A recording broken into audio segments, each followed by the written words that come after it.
Hey there, Drawyah here, and welcome back to Dovetail Games Train Sim World 2. So, we have our first preview today of the Boston Sprinter for Train Sim World 2 Rapid Transit, and he said at the very start, a massive thank you for Dovetail Games who have provided us with a copy of the game today with Boston Sprinter to have a look at it all today. So yeah, Dovetail provided us the key, gave us an embargo for like 24 hours to have a look at it, and today we'll give it a go ourselves. So the route features the line between Boston and Providence, which is the northern portion of the Acela Express from Boston down to Washington DC, and our train today will be the ACS-64 train we have seen in the past in Train Sim World, although this is supposed to be a rebuild of the original ACS-64 from the original Northeast Corridor, was it Newark Airport to... I can't remember, it went through New York, Pennsylvania, can't remember where it went to northbound. But yeah, should be quite a fun little route this indeed. So we'll jump in the train, we'll set it all up, go through all the tutorials and all that kind of stuff, and see what it looks like today. So first look for the all-new Boston Sprinter. But yeah, rush hour. It's been coming for a little while now. It has been coming for a little while now. It officially releases tomorrow, so it won't be too long now until you guys get your hands on it. But this for today is our first look at the all-new route now arriving for us soon. Welcome Flood, welcome Plaza, how you doing? So we'll let the introduction and let's see what rush hour is in store. Welcome to the Northeast Corridor, Boston, Providence.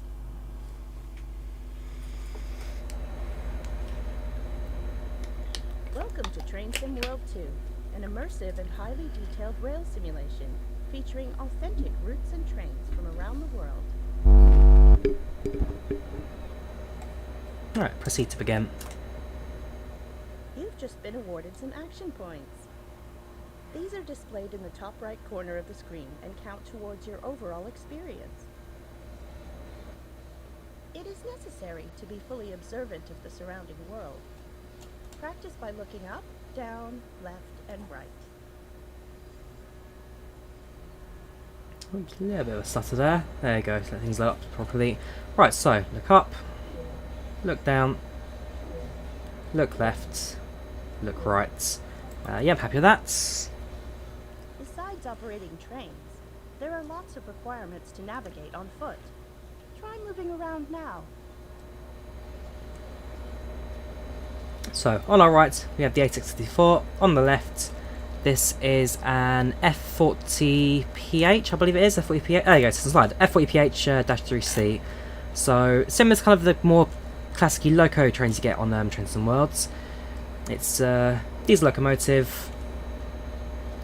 Powerful like that, so we'll have a go at both trains today. I'll go at both routes. So I'm quite excited for this one. So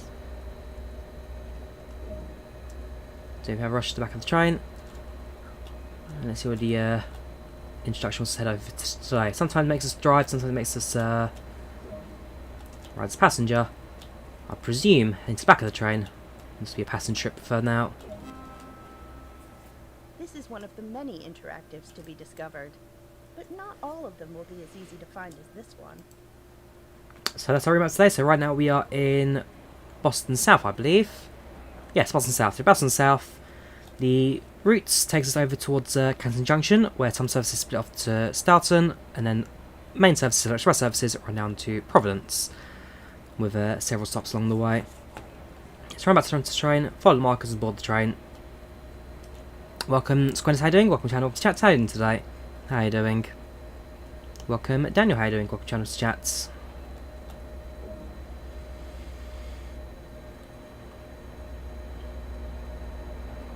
Now, hopefully my ability to drive a train won't be too much affected today. I did have my COVID jab earlier on, about, what, 5 hours ago now, so no effects yet, no side effects. Hopefully, we'll go my side today. You can pause the experience at any point and review previous and current objectives. Check it out now, then return to the game when ready. So, the pause menu is having completely changed. So as you see right now in the ACS-64-5, train number 4, sorry. So yeah, train number 652, 9 car set, 494 tons, and length 247 yards. So you've got a route map ahead, so you've got the height of all the stations and what's up ahead. You've got the speed, okay, can't really see my mouse, can you? Maybe that would be quite handy for what I can show you, presuming is even working. Oh, fair enough. Okay, well, so you got your speed limits, you got your altitude, different stations, and different inclines you got ahead. You got your full map, which shows you all the stations now. That's something that I know a lot of people were looking for in Train in the past, including myself. So it's really good now to actually be able to see all the station names on the map. Yeah, I do like the little map and all this. Schedule, sends stuff, shows you your schedule, what's going up ahead. Got your HUD guide, so you can see what the HUD is all about. All pretty standard stuff. But yes, the new map and the overview, I do quite like. I do quite like these. So head back and we'll carry on with the rest of our introduction. A heads-up display has appeared on the right-hand side of the screen. Yes, it has. This is a guide to what the train is doing. This is the speed display. The white needle shows current speed. The red marker indicates the maximum permitted speed.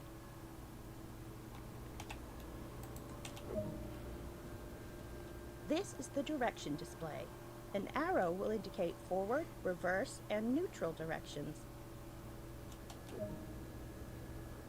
This is the power display. A number will indicate what position the power control is in. These are brake indicators. They show the state of the various brake systems, allowing independent management of them. In the top right are the signal and speed limit displays. These feature an indication of what is approaching and a countdown distance to when they will come into effect. Some of these displays can be hidden via the settings menu for a more challenging experience. Right, let's go to drive, shall we? So apply power, pushing the throttle away from us. So presumably, trying to go to the forwards, brakes all released. Set the lights up to, well, yeah, always bright lights. Right, and pull power. Let's get moving.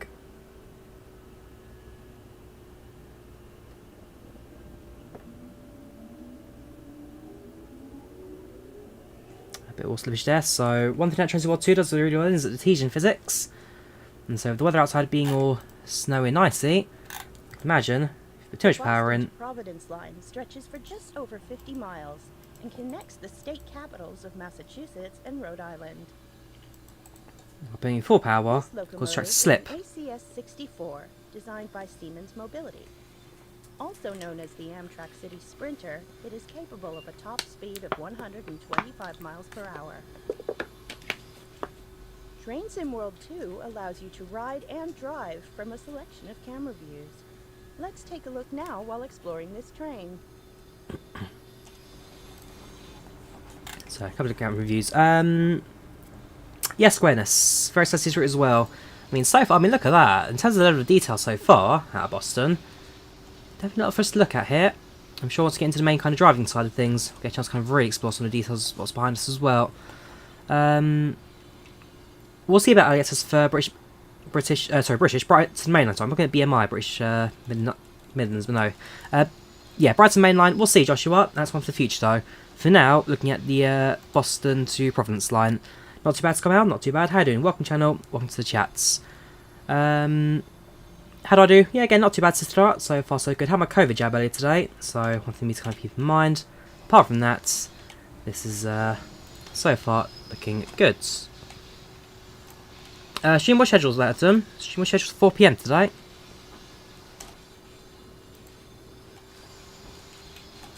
Yeah, got all the camera movements and all that for the Sims to like it. You've only explored a small area here, so let's take a look at what else there is to enjoy. Welcome to Boston, Massachusetts, a historic city located in the heart of New England, famous for its sports teams, art, universities, and colleges.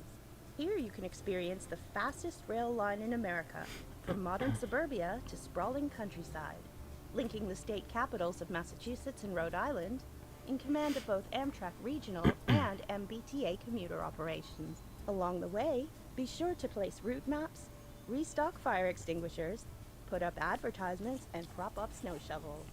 Choose Amtrak Express services or MBTA regional commuter services through the New England suburbs. This is the Northeast Corridor, Boston to Providence.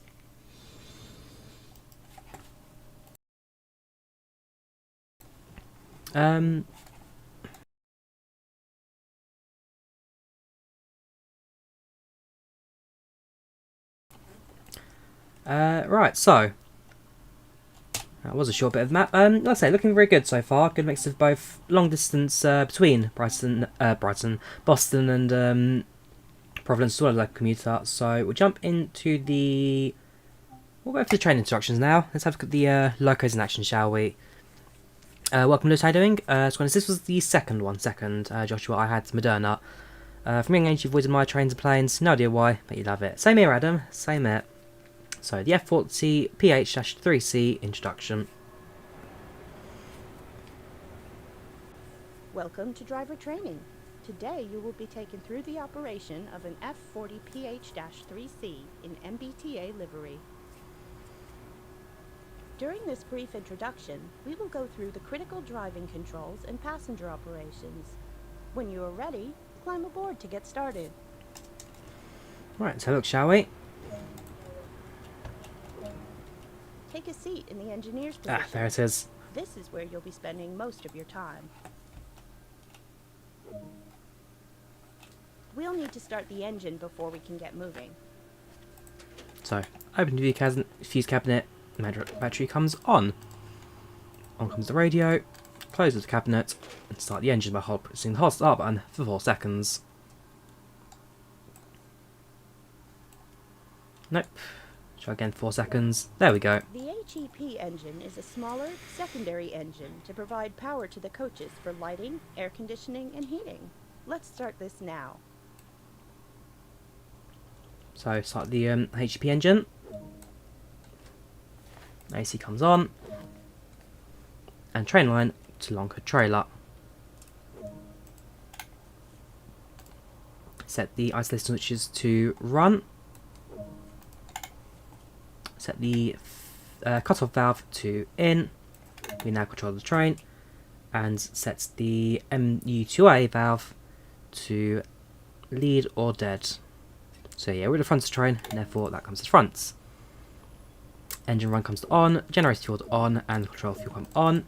This reminds me of the old GP. Is it GP locos from the original routes? The what do you call it? The what was it? The original Train Sim World release. To make sure we can be seen, we'll need to set the light. Now known as Sandpatch grade. CSX Heavy Haul, that one. Really throwback for that. Set of red lights to bright. Take a quick glance at the platform to ensure all is safe before unlocking the doors. I never said I was flying to Bangalore, Fly Eagle. I never said I was. I'm not sure what you listened to, but it wasn't whatever I said. Right, around doors, now passengers to board and Spark. So these trains would have a conductor on board to generally controls doors. Since there is no conductor in Trains in the World, I just me at the front pressing the buttons and all that. There's no kind of door switches within the cab. You do need to use either, in this case, the U key or the Y key, or with my rail driver, I'll just use the arrow keys.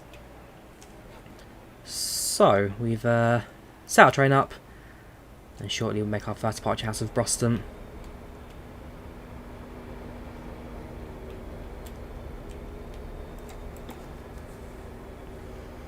Keep missing streams when you watched them. Not too bad, Leland, not too bad. Welcome to the stream, dude. It's been a while since I've actually seen you live. Hope you're keeping yourself well.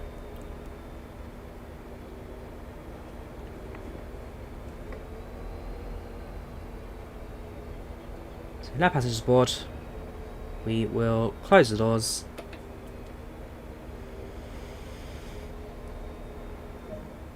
The reverser determines the direction of travel.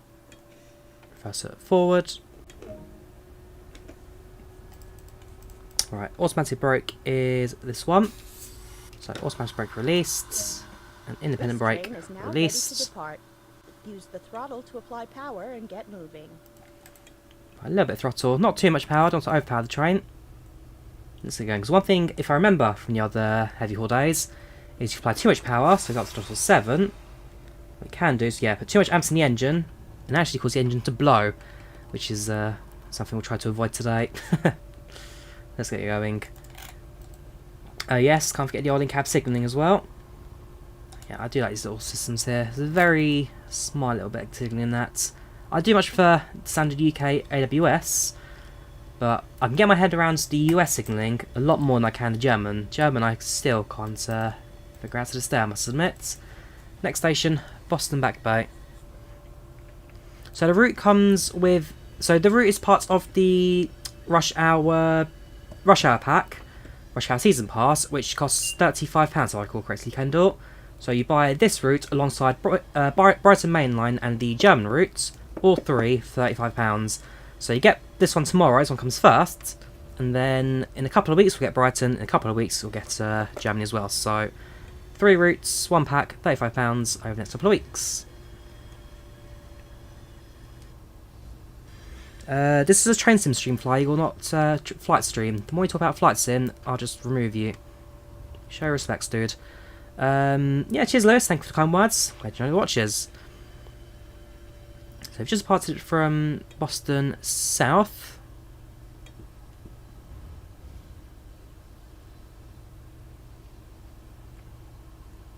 Get rid of the... can I not remove that bit of UI, can I not? Fair enough. So yeah, once we're out of the tutorials, for example that little location tag over there, I tend to hide those once I get a chance. So the line speed, or the signal speed is 45. At the moment the line speed is currently 12. So in American signalling, you follow the lowest speed either in regards to the track speed, in this case it's 12, and signal speed, well you've shows there. So you've got speed limit of 15 miles per hour, so much quite indicating 10, and then you've also got the signal speed of 30. So there you go. Speed up to 30, line speed 30, and things will slowly start to pick up as well as we continue out. Mouse, it's just an old Dell OEM mouse, nothing particularly special, Benjamin.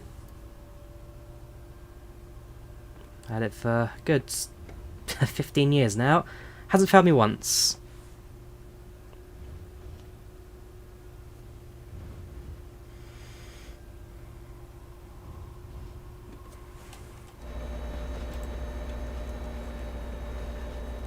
Yeah, these are American locos. Well, I can't really name them or spot which numbers they are and all that. As a setup, they are a strange thing of beauty. Super powerful.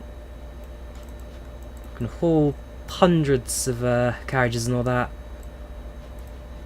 Visually they're odd bucket of bots, but hey, they serve their communities well. So that's all. Maybe one day, Henry. Maybe one day.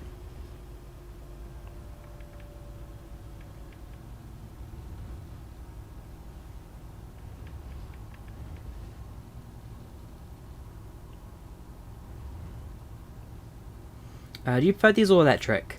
You are now approaching Boston Back Bay. Use the automatic brake to apply braking force and slow the train down. I've got 2 answers for that, Adam. As a passenger, diesel loco. As a passenger, there's something about an old vibrating diesel loco which I do enjoy. As an operator, probably electric in terms of acceleration of braking. A lot more. What do you call it? More reactive to what you do. Because I drive diesel locomotives for the Rice Ladder Railway, so I have got some engine locomotive controlling background. And these locos, they take you put your throttle up. It takes a moment or two for actually kind of watch the RPM build up before build off power to get the train moving. With electric trains, it's you put your throttle in, boom, train starts moving. So, well, I haven't driven an electric. Based on what I know about electric locos, I can tell you I probably would prefer to drive electric. But as a passenger, diesel locos any days. So my commute to work requires me to ride an old class 166, like DMU. Riding that at 5 in the morning. It's like a dream. Right, welcome to Boston Back Station.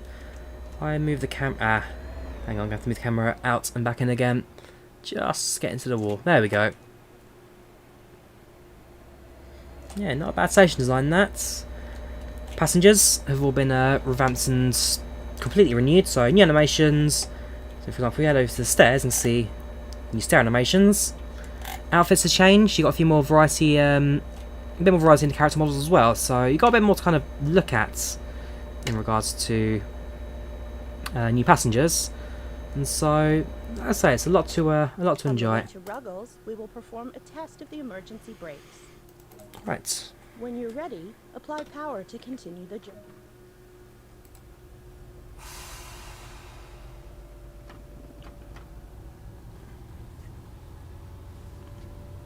Yeah, you don't apply too much power again. It's a good way to get to wheel slipping, good way to derail your train. So you're definitely shaking a tiny bit more than I normally would on the departure route. A bit of cab lighting. Yeah, there's just two. So we've got low lights, high lights. We'll use the low lights for the sake of driving. What about the gauge lights? I'm noticing. There you go, gauge lights, step lights. Perfect. That's what you need.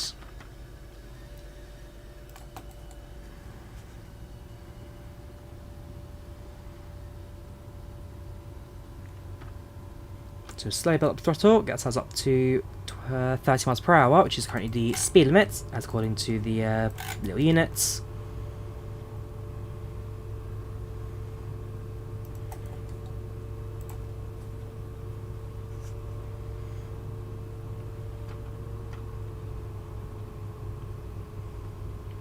We also have a cab car, so we'll definitely give one of those a drive as well. Cab cars usually a bit different in regards to how they operate a train. But, if it seems like the German ones, it does allow for automatic speed control as well, which is pretty good.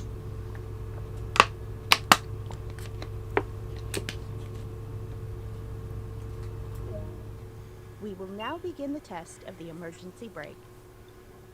Move the automatic brake into emergency. Right. So, brakes into emergency, set the throttle to idle. So I can do this all from the rail drive unit as opposed to manual control, which is pretty good. Now the train has stopped, we can begin to recover it. Right, so set the reverse back into neutral. Set the independent brake to full application.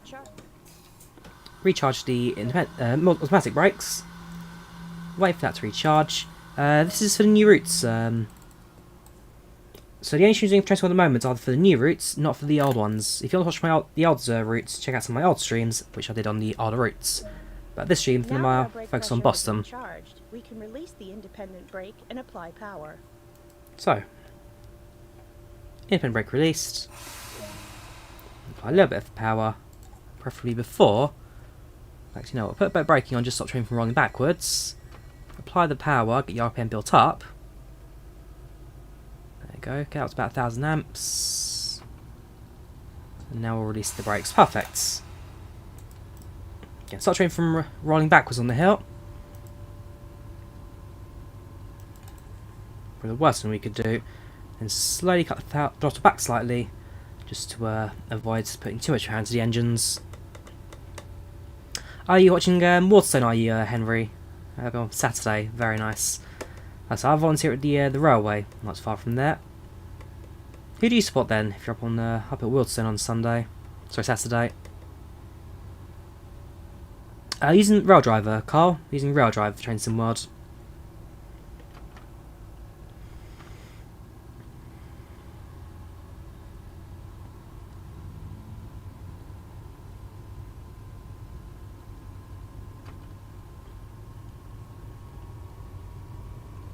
Right, so I'll cut throttle now.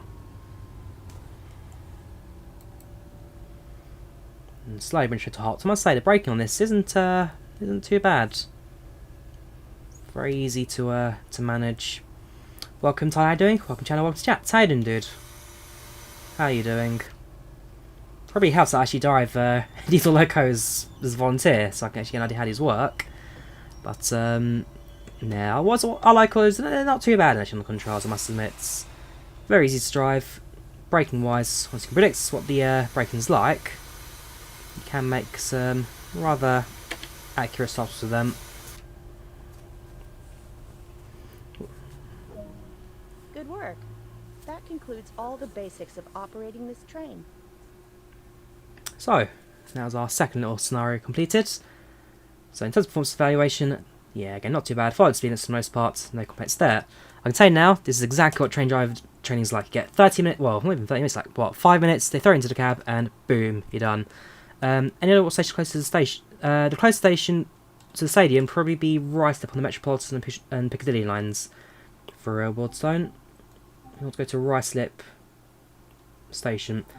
Right, so that was that. Before we go on to any of the other locos and so before we didn't do any routes, we'll quickly do the last bit of training, which is on the, where are you? Explore training. So you've still got to do the CTC, which is the cab car, and then the no, not that one. And you've also got the ACS-64. So we'll do the ACS-64 first, and then we'll do the cab car, because the ACS-64 we have done already. That was the first train from the original Northeast Corridor. So it's an idea. It's train we've already got a basic idea of. Just a refresher session for this one. Just a refresher session. Welcome to driver training.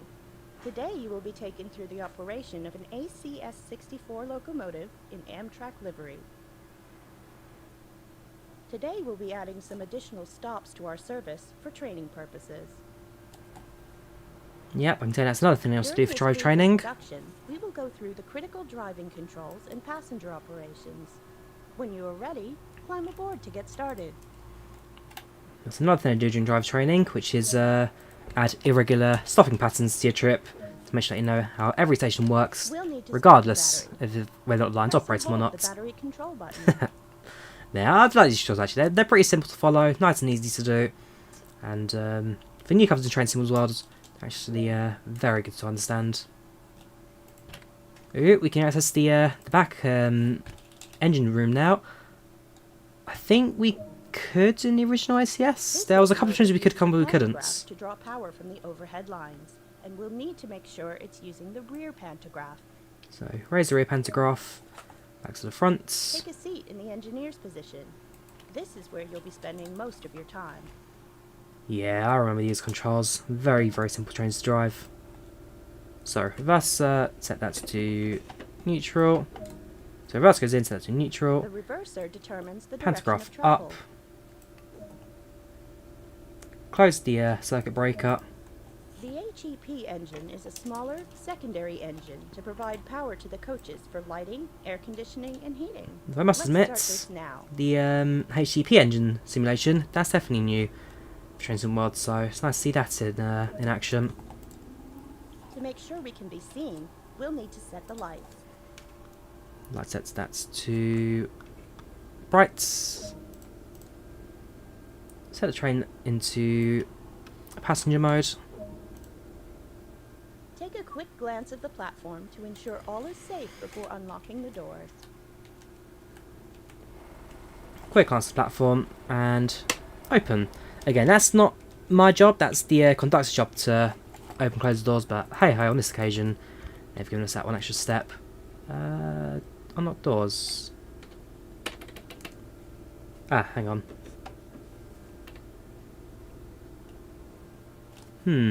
Okay, we'll do it from the conductor's panel instead. Not quite sure why I can't open doors on this occasion. So we'll jump into the conductor's panel, and they'll do it all from there instead. Ah, makes we've opened the wrong doors. Alright, we'll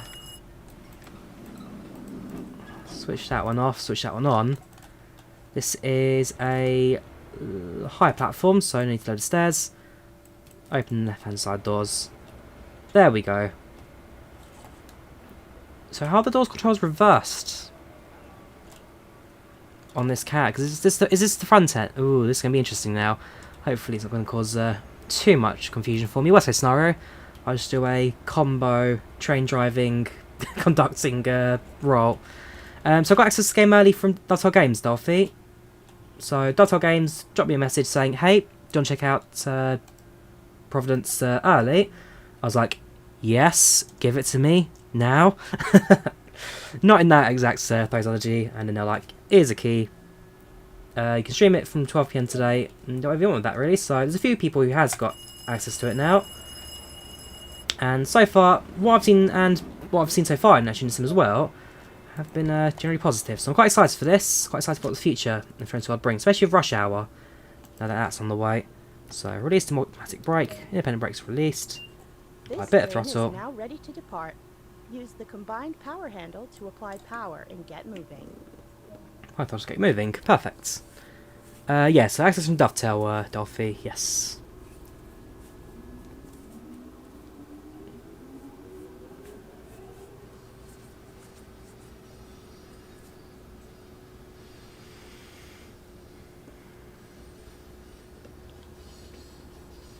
Tap it all this again. So again, don't apply too much power.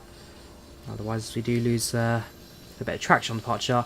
On a dry, sunny day, it's not too bad for the acceleration of trains, but if it's cold, wet, icy, snowy, do be a little more relaxed on your power inputs.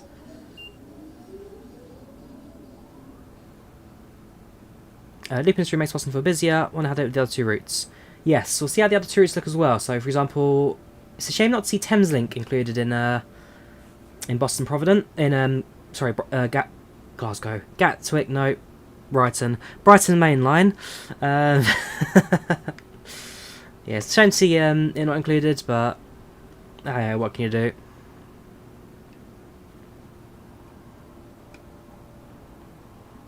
We do get the line to Reigate though. Reigate is included, so potentially, maybe, probably not. The Great Western Railway's 166. Actually, it's technically a 165 that operates on that route, as opposed to 166, but I can tell you now, in the Great Western Train Sim worlds already, they do operate a few 166 trains on 165 routes, so that is potentially a train that you could on that route as well, which is realistic. I know for a fact it'll be one scenario I'll be creating myself, which is a Great Western out of Gatwick route. It's only like 2 trains a day or so, but it's a route that exists. Heads up to Reading, that train. Yes, Royal Chad's mostly correct. They have massively stepped up their game with audio, Dovetail Games. I think they license a lot of their sounds now from Armstrong Powerhouse, which is a fantastic move because Armstrong Powerhouse sounds are fantastic. So it's nice to see that all integrated into the sim. So I'm excited to see what the future brings. Definitely excited to see what the future brings. The only issue doors that door controls and seats don't look like that anymore, and to refurbish them. When did they refurbish them? Interesting, because I know that this model, the model is new for Train Sim World Rush Hour, but bearing in mind that Train Sim World also used to have a route Northeast Corridor New York, from Newark to, okay, I can't remember where the North Station was on the old Newark route, but 2017. Okay, so potentially then the seats are from the original model. So for example, some of the panels have been updated at the back then, all that. Some of this has been updated too. So new panels for certain, texture as well, that's new and all that. But I can imagine that some of the assets may have brought across from the older model. But even then, it's not a bad looking train at all, this. Not a bad looking train at all. So next stop is South Attleboro. A little bit slipping there, so reduce power slightly more. Got 4 miles for our first stop. It comes out tomorrow, Lorenzo. It comes out tomorrow. This is an early preview of the new Boston route coming out.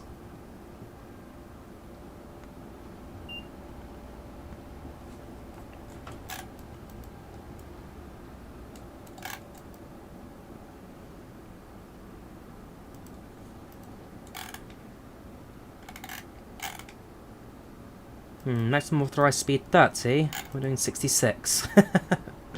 Yeah, so I'm going to have to kind of work on as well what's the authorised speed, what line speed is. So 2 things you'll keep in mind in America. You have your line speeds and your authorised speeds. Line speed is 70, authorised speed is only 30, so actually I should be, yellow signal, I should be slowing down now. Put a tiny bit of braking on, let's just slow things down a tad bit.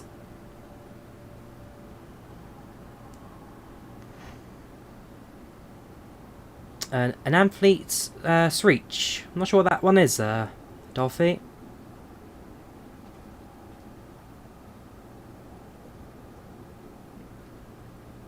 So it comes out tomorrow for PS5 GFYS. Comes out tomorrow for console and PC. But some of us have got early access to the sim to showcase what it's all about. So far so good, Morgan. So far so good. My second jab today, so I'm now completely invincible. I'm good. I'm good. Oh, and train brakes. Well, this is combined power handle. This is electric brake right now. If we use the automatic brake, that's probably going to hit a screech from. But electric brakes, this is using the motors to slow train down, not the automatic brake. So I'm slowing train down to its permitted speed or authorised speed of 30, which I should technically be following. It feels a bit slow, I must admit. Authorised speed 30, but if that's what the that's what the line wants. That's what the line wants. Okay, up to 70 now. Boom. Throttle up. Not too much up. Slippage. Again, 60 now.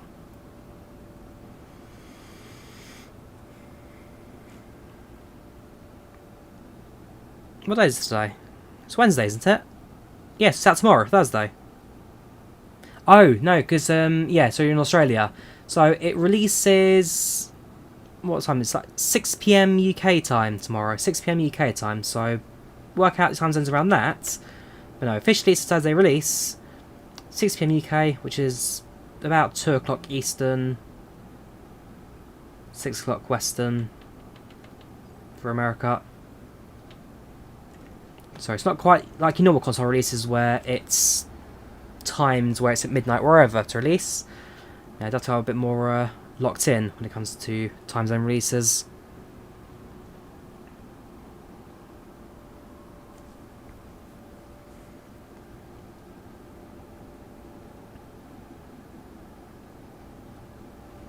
So 1.4 miles to go now till we reach South Attleboro. In a couple of moments, start applying brakes, start some train down. I'll probably stick to the electric brake for now. At least for our initial run station, because it doesn't seem that bad. If I go for max braking, not quite emergency I don't think, but actually that's cutouts. Ah yeah, because that's set out, but yeah, brakes don't seem too bad actually, so city electrics, if I need to use extra braking, I've got the automatic and independent brakes for. You are now approaching South Attleboro. Use the automatic brake to apply braking force and slow the train down.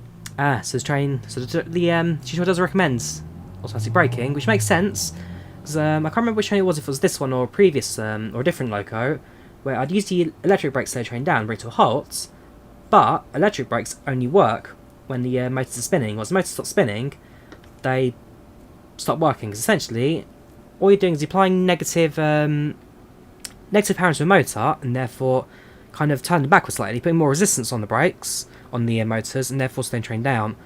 Once you're at a halt, there's no resistance you can put on the motors, so you start to roll backwards. And so that's where the automatic brake kicks in, and allows you to slowly bring the train to a halt. Approaching about 30 miles per hour, so nice and steady. Bring the train to a halt to the end of the platform. It doesn't, Dolphy, no. So, as the tutorial says, the only reason stopping at South Attleboro is because it's a tutorial run, and therefore we're running extra stations on the way. So, only for tutorials we're stopping here. Once we do a normal service, we will be running fast through Attleboro. Presumably we even run this past the routes. Yes, we do. So yeah, we'll run fast through.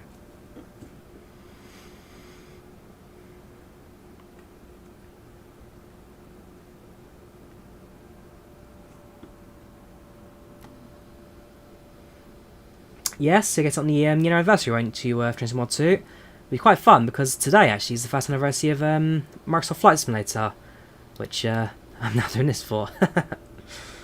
Yeah, I dovetail on your release dates. So if I do that, okay, so yeah, they are back to front essentially for the door controls there. Because we're sitting in the rear cab, it means that you have to do this kind of manually. So we'll jump into the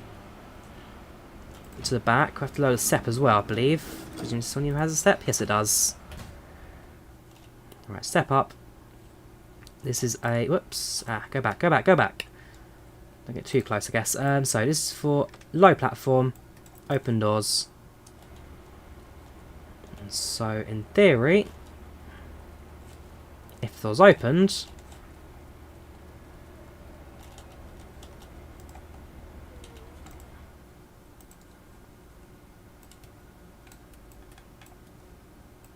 No platform.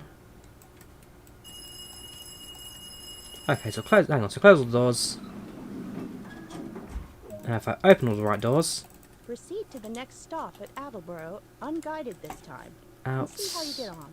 Ah, I think it may be linked to this somehow. I don't know. There's still a lot for me to learn in regards to door controls in the ACS Express. We'll close this. So raise the step. Close that. Close the door. Back into the cab. Yeah, it's a bit tedious there, I must admit. There's no conductor on this train, so I do it all manually. Right, doors are closed. Release the brakes. Put the power in. Let's get going.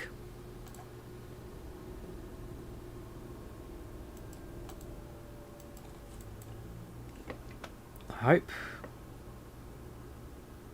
There we go. How's performance in the game? Performance-wise, so far so good. I mean, like, if I look at the right hand side there, you can see I'm getting. Sorry, was slipping.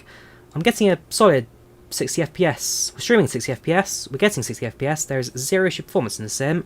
Runs very well regardless of what routes you're on. If you're missing collector's edition, if you're missing old DLCs, GFYS, then drop Dovetail a message, and then they can give you keys to unlock all the previous routes they used to have but don't have. So if you have any issues with your collectors and old classic edition stuff, then drop Dovetail a message. In America, when you approach the station, honk the horn, keep the bell until train stops. So, horn.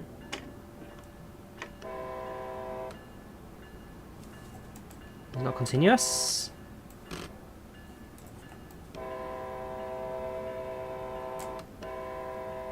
So it seems that the what do you call it? The rail driver limits it. Interesting. Yeah, I've got a bell button though, so bell can do manually. Alright, sleigh build throttle up. Next station, Attleboro. Yes, Joshua, you're using the rail driver. Welcome, Nikolai, how you doing? Welcome, Alistair, how you doing?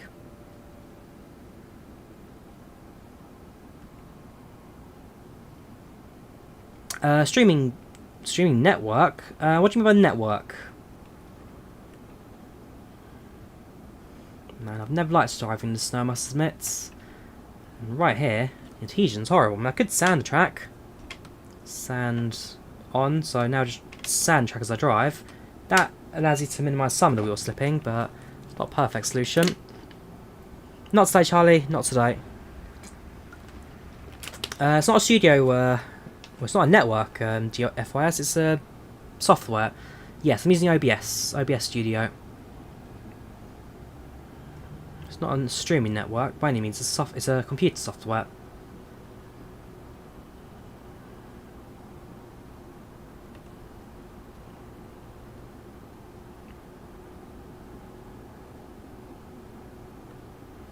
I'll need the power about 30%. Ooh. It's all about performance there. You do get the odd minor stutter. I must admit, that does happen. My only guess is because it loads in the scenery. Same with kind of flight sim where it loads in a chunk of scenery, or a big building like a station or something, it just takes a moment to load. But again, if we go back into it now, we're getting about 45, 50 FPS. So we're not really affected by anything. As long as it's running smooth, running stable, that's the main thing. Seems doing alright with.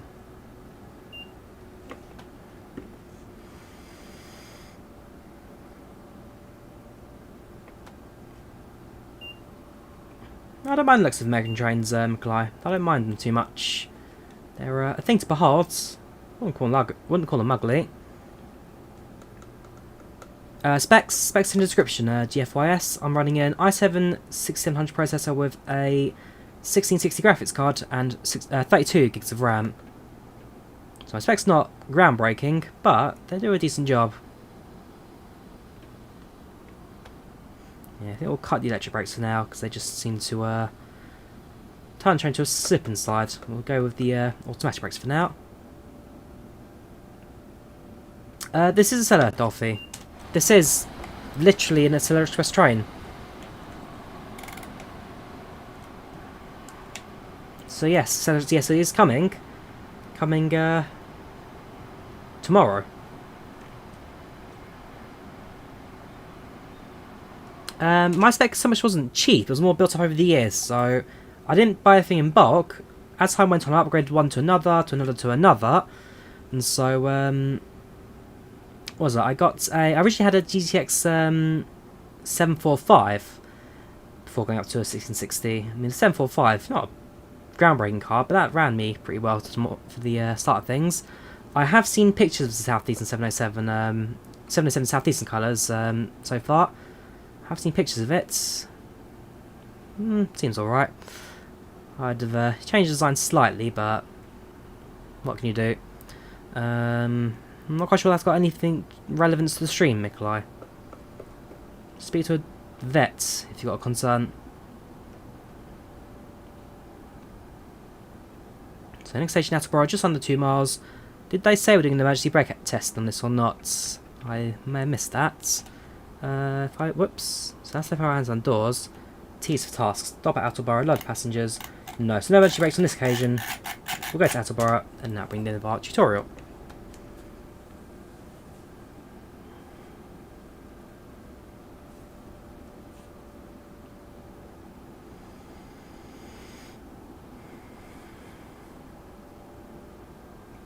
Had a meltdown, so you got this updated for 1060, setting up for 3090, it takes all gives a RAM high end. Very good, dudes, do enjoy it. I tend to, I do limit my graphics card's power output in regards to keeping the system running stable, but I've not yet had a meltdown personally, one thing I've tried to avoid. Gotta say, the train does do a pretty good job at holding its speed. We lost about 2 miles per hour since we cut the throttle. Coasting, very, very good in this. Right, we start to restrict the speed now as you approach station, so apply a minimum application of brakes and just slowly, gently bring train to a halt. Do you American trains in general? I'm not quite sure what I mean by that, Dorothy. When I graphics card will be widely available 10 years from now. No, not going to happen, I'm afraid, DeLorean. As long as cryptocurrencies still exist, it's, yeah, prices will stay high for the mining communities and scalpers. Scalpers certainly will keep prices high, which is a shame. 60, I'm still waiting. Sorry, 38, I'm still waiting for mine. It's still on the way. Scalpers haven't made that any easier for anyone. This is a train sim stream, Captain Carlo, not a flight stream. Focus on train sim streams, be respectful. So now approaching Attleboro.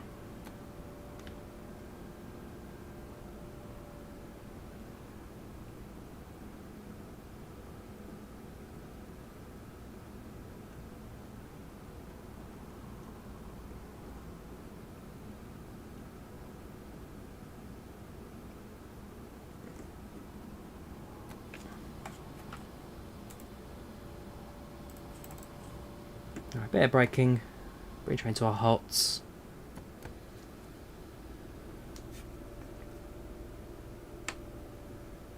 Oh yeah, honk the horn. Can't remember that. Can't forget the horns. Right. Good work. That concludes all the basics of operating this train. There we go. Again, speed limit not too bad. Missed that slow down towards the last part of the journey there, but apart from that, we got ourselves a gold medal. That's all that matters. 22 seconds, 22 minutes taken for that one. So, we've got one more tutorial to do, which is the cab car, CTC-3 introduction. Once we've done that, we'll then do a full run from start to finish. I disagree, Lewis, I disagree. Train sim I do enjoy, personally. Probably more than flight sim, actually. So, CTC-3 introduction.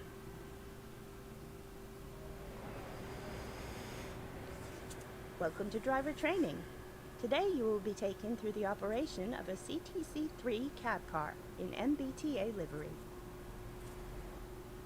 During this brief introduction, we will go through the critical driving controls and passenger operations. When you are ready, climb aboard to get started. So I must say, the cab car, out of all the trains... This is where you'll be spending most of your time. Out of all the trains that this route has, it's probably the one I have the least amount of knowledge for in regards to driving, so this tutorial I'm definitely going to spend a bit of time kind of just focusing on the process for. Can't even close doors anymore. Where's the door gone? There it is. Let's have a quick look at the interior before I actually get into the cab. So standard 2x2 benching. Definitely age of what looks like 1970s. I'd say these were built. 1960s based on the interior looking. Your stylization of that. Extra wide doors. Definitely can't miss that. Some backward seating as well. Yeah, not bad. Oh my gosh, is that Rick Astley? Got that hairstyle on that character model. Genuinely looks like Rick Astley. Yeah, so yeah, new character, passenger models and all that, all been updated. Does it pretty good. Right, jump back to the front of the train. I like how, well, mostly it's in this direction, so if you're running backwards, running at least towards Boston, face back to this journey. Yeah, definitely quite old school this train, old school cool. Close the door, jump in the front seats. The cab car is powered by the F40PH-3C, and we will need to set it to be the active driving end. So, over compartment, set the fuel generator to on, engine run on, EP brake control on, close the door. Set the reverser into neutral. To make sure we can be seen, we'll need to set the lights. Lights to dim. Fuel cut off to passenger. Take a quick glance at the platform to ensure all is safe before unlocking the door.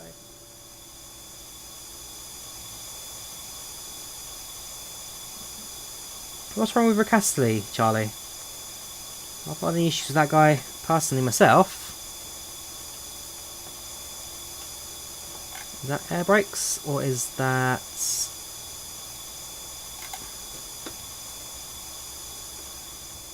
Yeah, it's just air brake charging, not a problem.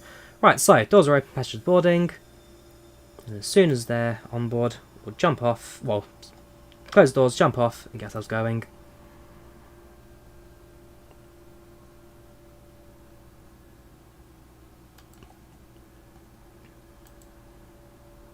Welcome, Bossman. How you doing? Welcome, channel. Welcome to chat. How you doing today? How you doing? Man, these extra wide doors. Seriously, look at these things.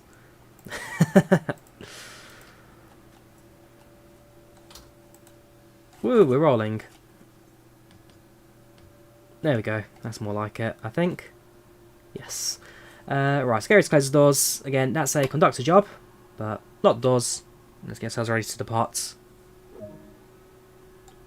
This cab features an in-cab signaling system. Upcoming speed limits will be displayed on the ATC panel. That I The believe is on the reverser left. determines the direction of travel. Oh no, right at the top there. That's our ATC menu. So set the reverser to forwards. Release the brakes. This train is now ready to... Gosh, look at that old throttle lever. This thing, ancient. So trains in forward, with flight throttle. The rear cab car is now to the rear. Loco's powering, so you can hear it slides from the front. Let's go to the rear of the train. That's where the power's coming from. So essentially, what a cab car, it's like a remote controller. So at least the cab car doesn't provide any power. It's just remotely controlling what's happening at the back.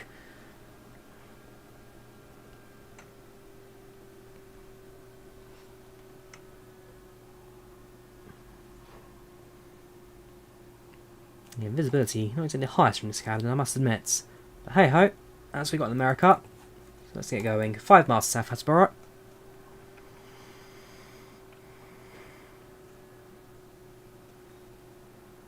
I mean, I've been doing Train Sim World streaming since Train Sim World first came out. I mean, the first videos I did was just before Great Western Express released, so that was at least 2 years ago. Oh, I love the horn on this. Bell? I've got a bell. Yeah, I like the horn on this. Yeah, I've been doing Train Sim World streaming since Train Sim World first got released, so... It's been a couple of years now, has been a couple of years. So I'll check, is the permit speed still 30? No, it's up to 60 now. So, throttle up, get some power moving.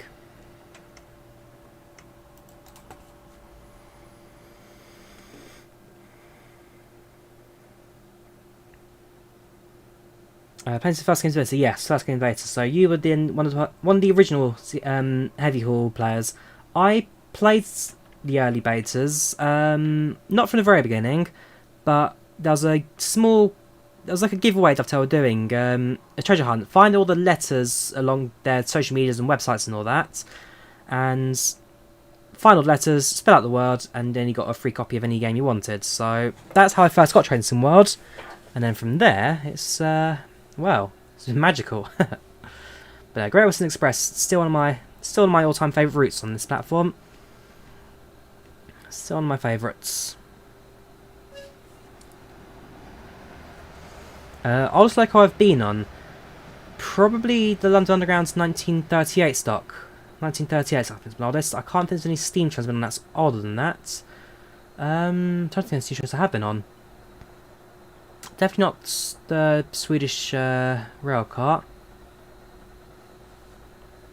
And I must admit, I'm not quite sure how old the odd saddle tank at the Telford Steam Railway is. If someone can check the Telford Steam Railway how their saddle tank is, that saddle tank may be slightly older than 38. But if not, 1938 stock London Underground. And no, I haven't been on the Orange Express. It's not a cheap route, that.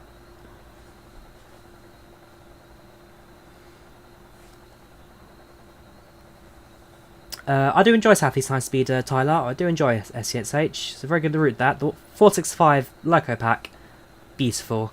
It's a train that I just can't stop playing. Whenever I want to drive a train, that is my my go-to.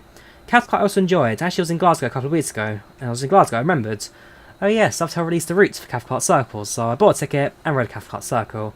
But yeah, it was one that I'd known of in the past. Well, I had the route, played it in Train Sim. Next thing you know, it's...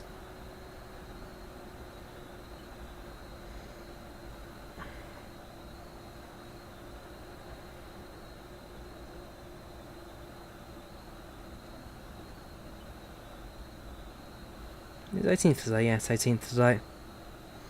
Yeah, next thing you know, it's...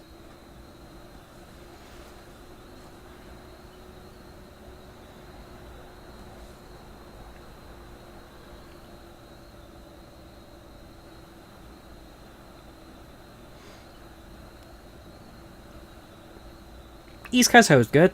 East Coast Way was good. That one also rode a couple of weeks ago as well. When I was, I went to Brighton and actually started the trip to go on the East Coast Way in the old 313s, waiting for the release of the 313 as an add-on pack for Train Sim World. But again, East Coast Way, another one that I definitely enjoyed.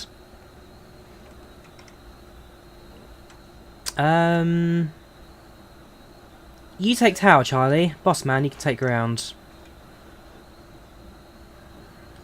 A little bit faster, but a little bit braking. So this is the same acceleration, same braking as the diesel car, but with the added delay, we're having to run through the entire length of the train to actually get some sort of feedback in. So if you think the diesel loco, the back end is delaying the controls, this slightly longer.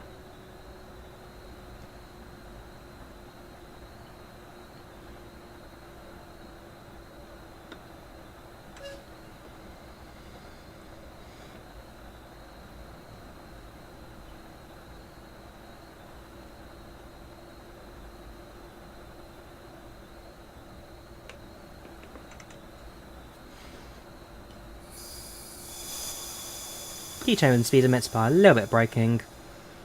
Again, some more jobs and controls. Keep train steady. Keep it going for the rest of the run. So South Attleboro next. If we look at the Tarso, South Attleboro, top at Attleboro. So yeah, pretty much the same as before. Although we leave Attleboro, do the brake test, and then head to... Okay, so go to Attleboro next, but we have a brake test on the way. So similar to what we did on the last run in the ACS. This time though, without a brake test.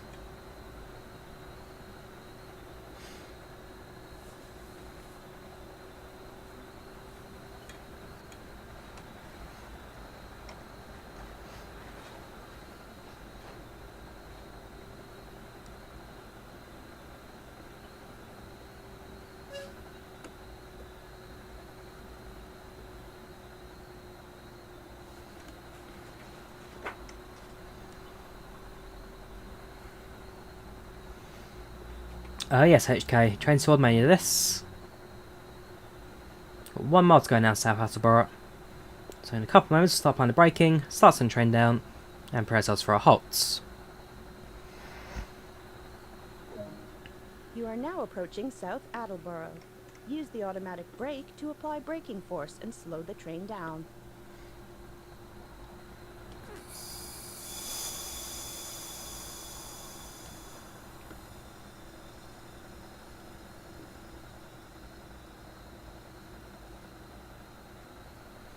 Right, so yeah, we won't apply brake just yet. As long as we're approaching the station at around 34 miles per hour, we know we'll make it. Still got another 700 yards to go, so got plenty of time before we stop. There's no timetable since we're on training run, so there's no set time for us when we need to stop. But, yeah, as long as it's up before, we should be alright. So, apply a little bit of braking, slow train down. So, pass through at 40, slow down 30.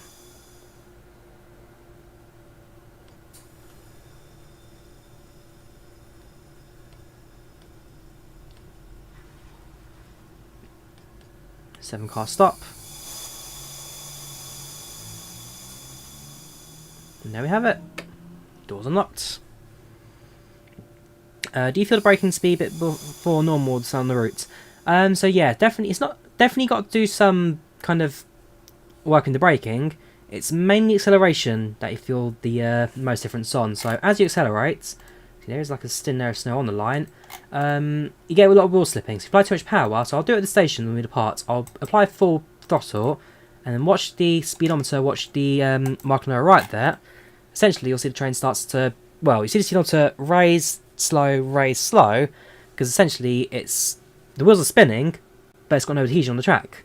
So no adhesion, no purchase, it will start spinning. And that's what will slip here. So as you accelerate, I'll throw the throttle up, and we'll have a look at the speedometer as the train starts to slip. And close the doors.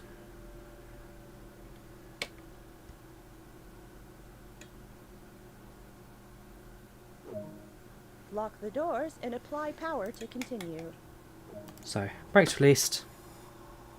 On the way to Attleboro, we'll perform a test of the emergency brakes. Also, wheel slip indicator. Watch that. So, full power, full throttle.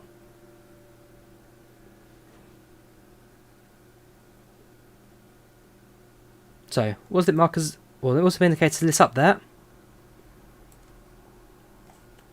Wheel slip on the marker, showing little red lines there. And you can watch the speed as it jolts. Up, down, because the grip, the adhesion doesn't exist. So we'll cut the throttle now, let the RPM reduce, and we'll just apply that to about throttle position 3. So now we're on a much lower power input. Acceleration now, much easier, much lighter.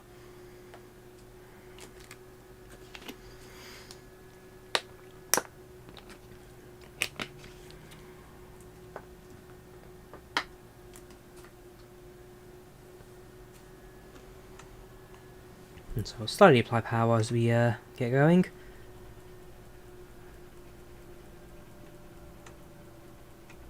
But again, you just hear the silence. No noise outside. Apart from that, the other train.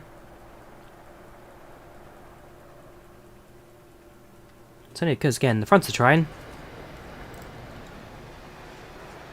isn't doing the work. All the work comes from the back, from this. Oh, why are doors open?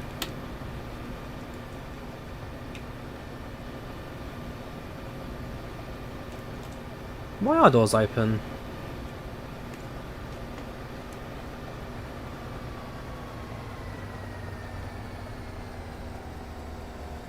I'm positive I opened the right hand side doors.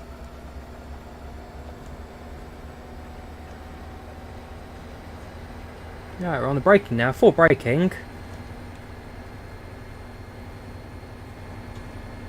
I can't have opened that. Right, we'll have a look,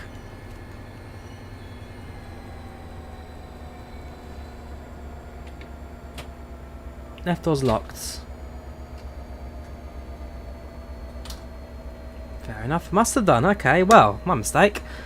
Right, I'll get going now again. So, throttle position set on 4. Got a green light now to indicate that doors are closed. That's how they detect in the US. Doors have a green light indicator. Green is closed. Red is open. Right, I'll be sure to bear that in mind now when I'm driving. Whoops.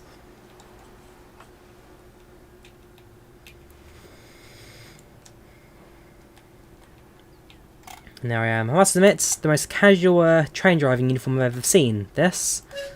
Is it really like that? Is it really what American drivers wear? Is it casual Fridays? So yeah, next station, Attleboro. Got an emergency brake test coming up, so I'll do that as well. Doors are open. It's a very old school train. That's doors are open. Hop on and off whenever you're ready.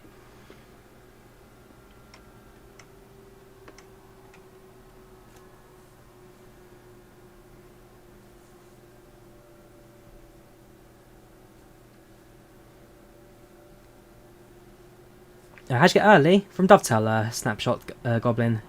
From Dovetail Games provides it.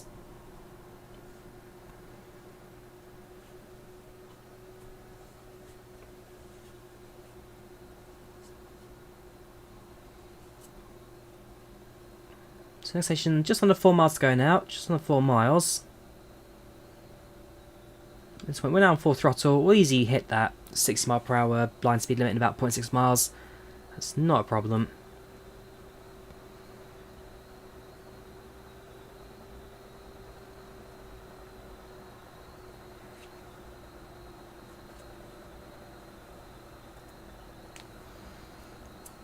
Then next we'll do a full length run. So we'll start at Providence, head up to Boston. And after that, we'll then start at Boston and do a local run in the diesel before bringing things to an end. So we'll do a couple of routes, do a couple of runs, passenger services before we bring stream to an end. So we're probably going to another hour and a half streaming or so, at least. There. So far so good. It's very old school core, this train. Definitely a lot of fun to drive. And the cabins gets a bit taken used to in regards to actually the delay in the throttle input and the brakes especially. The brakes take a little bit of getting used to. But once you got the basics, once you got the grip to it, they are pretty good. But the Acela Express, the Acela, I have always enjoyed.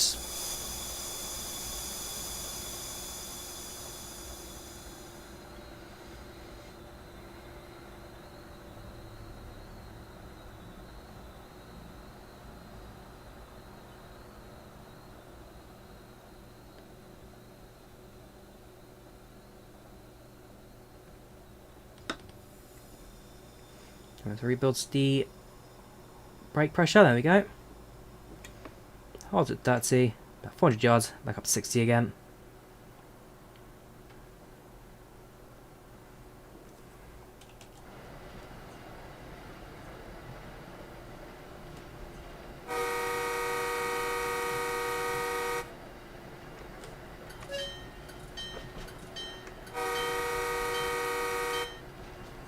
Hey Bill, you got your sander. Got an alert system as well. Also park and brake. Won't press park and brake just yet because you know we're in motion. We will now begin the test of the emergency brake. Move the automatic brake into emergency. So, handle off, emergency. Throttles to idle.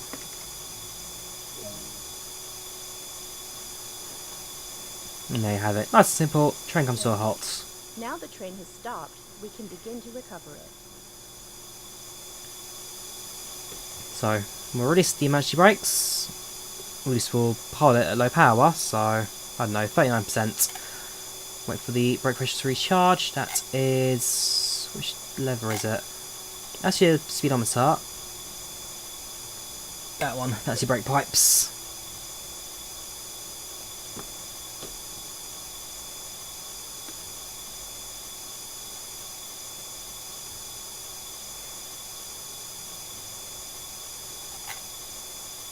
Give that a couple of moments.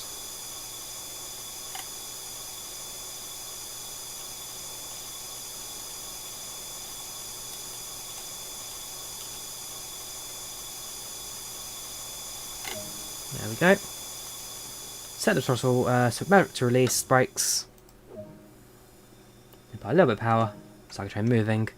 Again, not too much power, nice and steady, nice and gentle departure.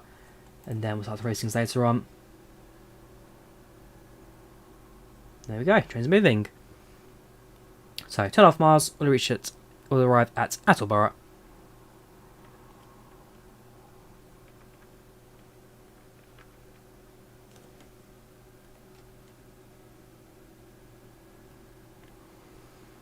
It's just silence. Pure silence from this end.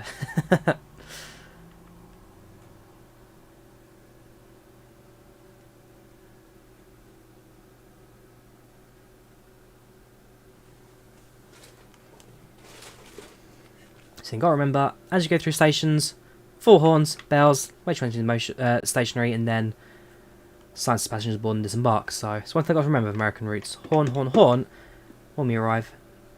Also at crossings, though. There's no crossings so far in this portion of the routes.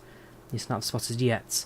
During the first passenger, we'll do the first run in kind of clear, sunny sized days. Nothing for us to worry about in terms of weather.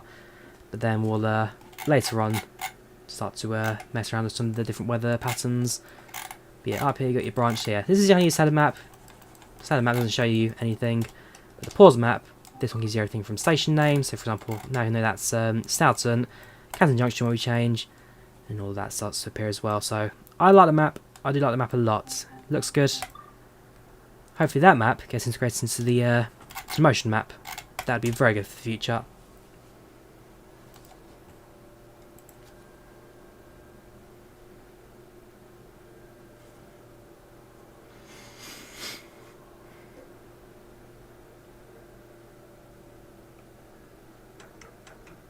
Right, full throttle.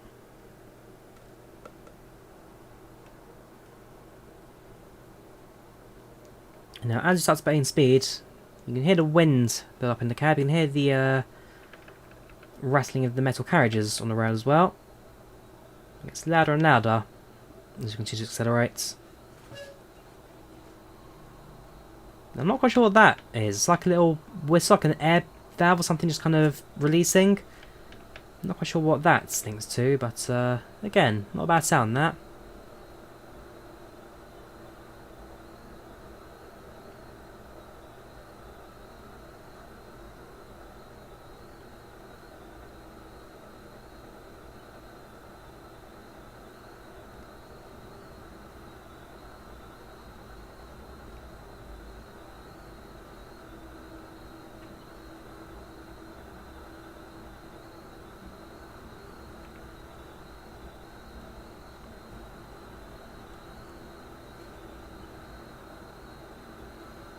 So, just over a mile to go now.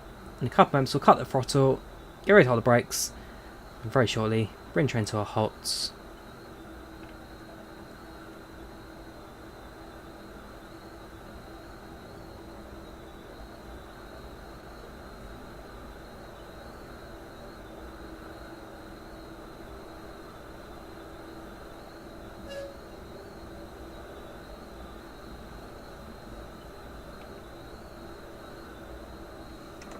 Cut throttle. Reduce the speed slightly, just bring it just below that 60 mph marker. The rotation now is just about visible in the distance over there. There's a footbridge up ahead. So apply a tiny bit of braking.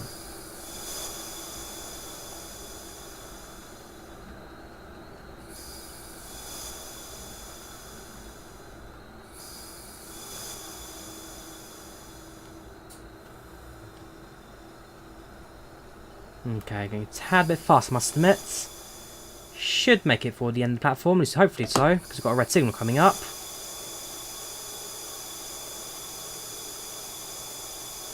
Okay, we missed the platform. We should, though, make it for the red signal. Yeah, as I said, do need to get a hand of the delayed brake on this train. Good work. That concludes all the basics of operating this train. And there we have it. So, that's getting gold medal. It's not a bad route overall. Still a few things to kind of need to learn the cab car, so one thing I'm going to have to kind of judge more in the future. But that is the end of the introductions.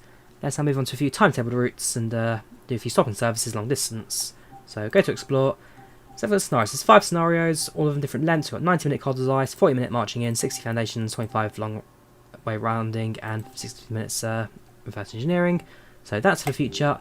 But for now, let's jump into the timetable and let's have a look at the train. So we'll start off with the ACS first. We'll do an ACS kind of clear day. So we'll say, what is it? We're currently in August. So August, say clear skies. That's all. Yeah, sort of set to minimum. That's fine. 25 square, that's fine. Select train, select a time. So we can do a Boston Providence, about 30 minutes, or Providence Boston, 45 minutes. With some variation, guys, in regards to where we're stopping. So about 40 minutes one way for this route. We'll start at Providence. Yeah, start at Providence. We'll do a northbound service up to Boston. And then at Boston, we'll take a local service, and then that one southbound. So I believe the southbound local has the shorter journey into the side route into the east. So that I'd quite like to do for the latest trip. Right, ACS-64 Mark V, Amtrak, 9-car set, let's get ready to go. Set the train into, so activate the reverser handle, and goes forwards, unlock doors on the left hand side please. Right door's unlocked, okay, so I have to just back to front again. Just bear with me a second. So close the doors. And open on this side, so left is right, right is left. Need to remember that for the sake of it, because if you're sitting in this end, it's all fine. If you're sitting in this end, the concept is the front car is backwards. It's reverse controls as well for the doors. Not a biggie, just need to remember to learn, or just need to remember to do that when I'm driving this train. Set the reverse in forward, that's fine. Throttle currently neutral. Brakes, that's fine. Light sets to bright. Right. I think we're just about ready to depart now. So passengers aboard, do their thing, and then we'll get going. Cab lights, that stays off. Desk control lights come on. And the circuit breaker is closed, that's fine. Pantographs are set, trains in forward. Yeah, that should do us alright. Don't think there's too many tunnels on this route. There's too many tunnels, so it should be alright for this trip. Wipers, that's fine, that's fine, that's fine. Perfect. Kill the belt. Wait until 32 seconds pass and then we'll get going. It's about 10 seconds to go now. So what are you guys think there is so far? What are you guys thinking of Boston Providence?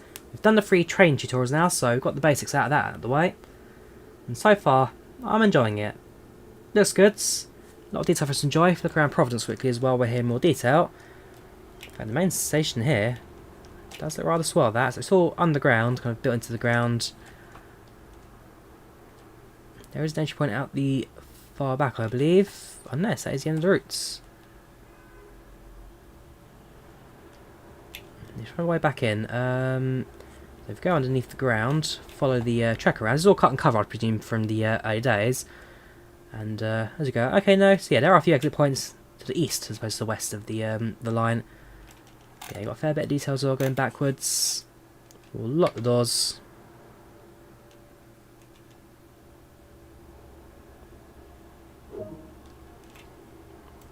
Let's get going, shall we?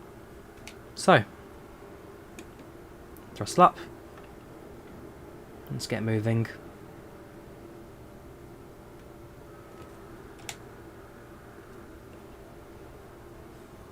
Alright, why not moving? Train's in forward. Circuit breaker is closed.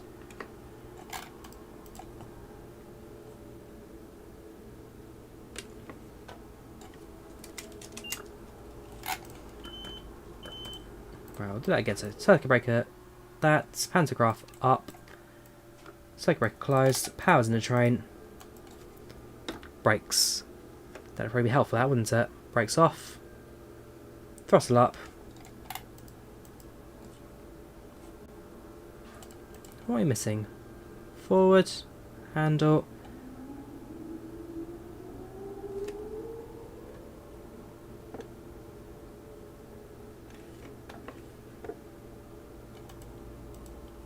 What are we missing? Doors are closed, right? Yes, doors are closed, both sides.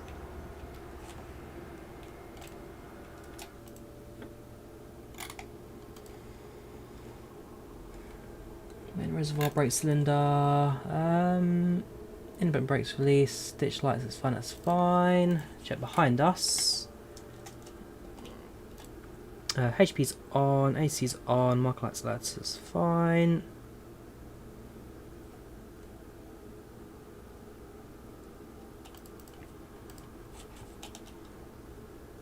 What am I missing out on then? It's probably something really obvious, like I've not just pressed a single button. E regulated brake set, brake mode, passenger. That would help.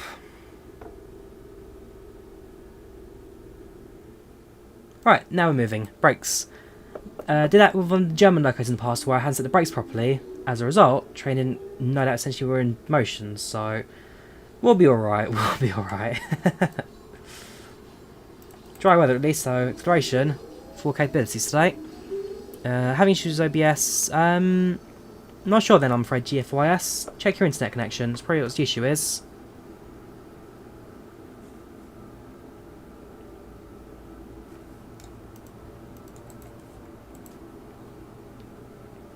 So half 8 miles per hour, next station.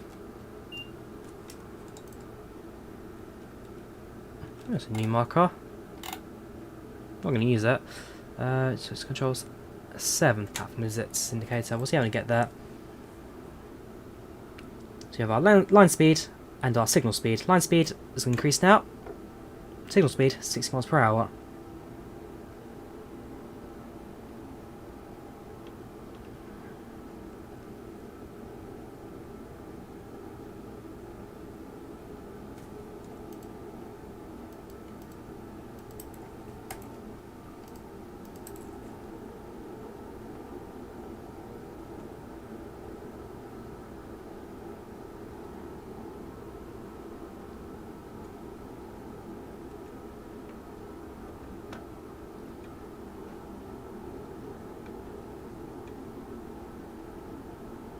So, up to 60 miles per hour.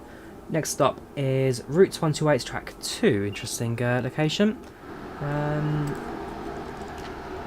yeah, Route 128. So I believe we're running fast to Providence. Sorry, to Boston. I'd have to check the stopping pattern on the way, but I believe we're running fast up to Providence.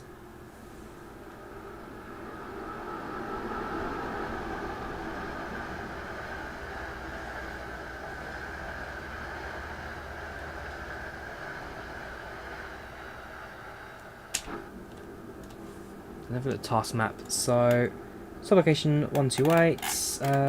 Two load passengers. So stop at 128. Load passengers. Stop at Boston back. Load passengers. Via East Limits Cove. Stop at South. Unload passengers. So, yeah, nice simple. 2 stops.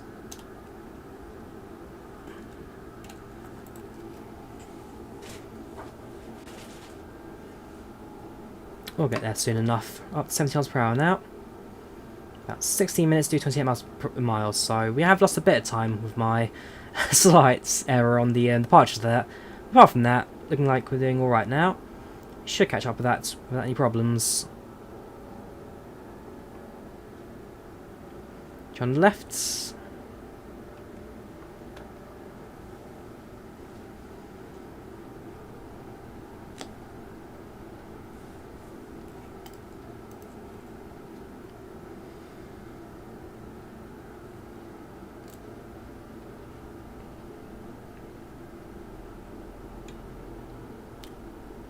Again, no idea your issue is GFYS, so I'm afraid I can't be of any help to you. I've never had a problem with OBS. It's an issue on your part, I'm afraid.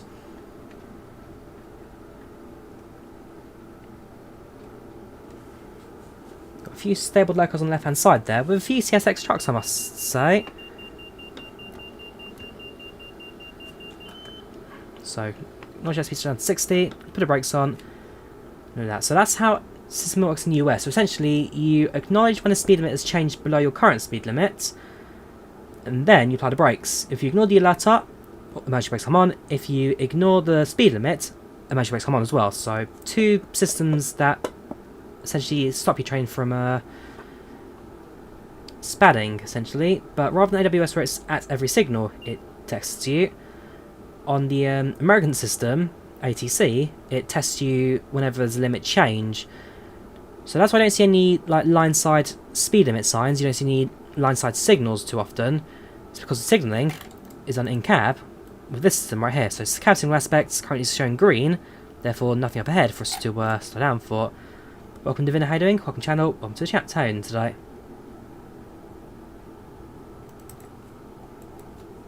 So green clear, there you go, 60 again, acknowledge.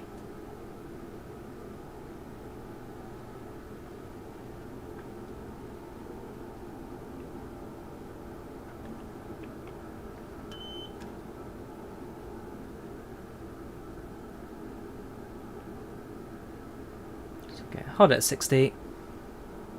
Increase to 125, about 0.7 miles.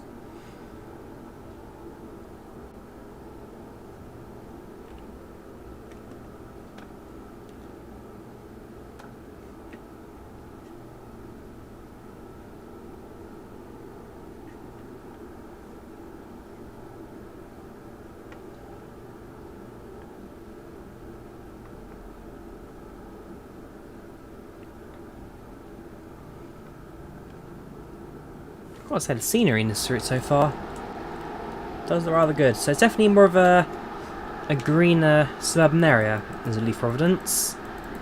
It does get more rural later on the trip, but since we're connecting the two capitals of Massachusetts and it's not New England, it's Massachusetts. Is it Massachusetts and New England, Providence? Hey Google, which state is Providence in? Rhode Island and Massachusetts it connects. So it's relatively busy, but does have a fair few opportunities for kind of green open spaces on the way. So increase out to 125 miles per hour, which is the top speed of the line on this track. And you pass fast through two stations as before, Addison and South Addison, so we'll pass through those at fast. That's the first one coming up now.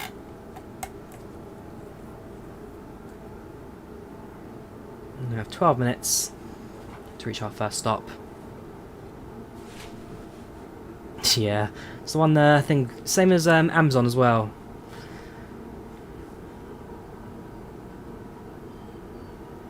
You can call them out and it'll activate.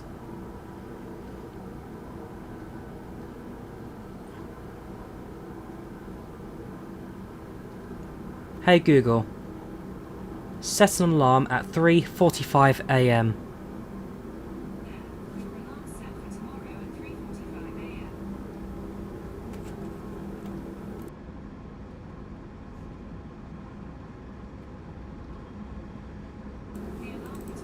I'll let you enjoy that. I'll let you enjoy that.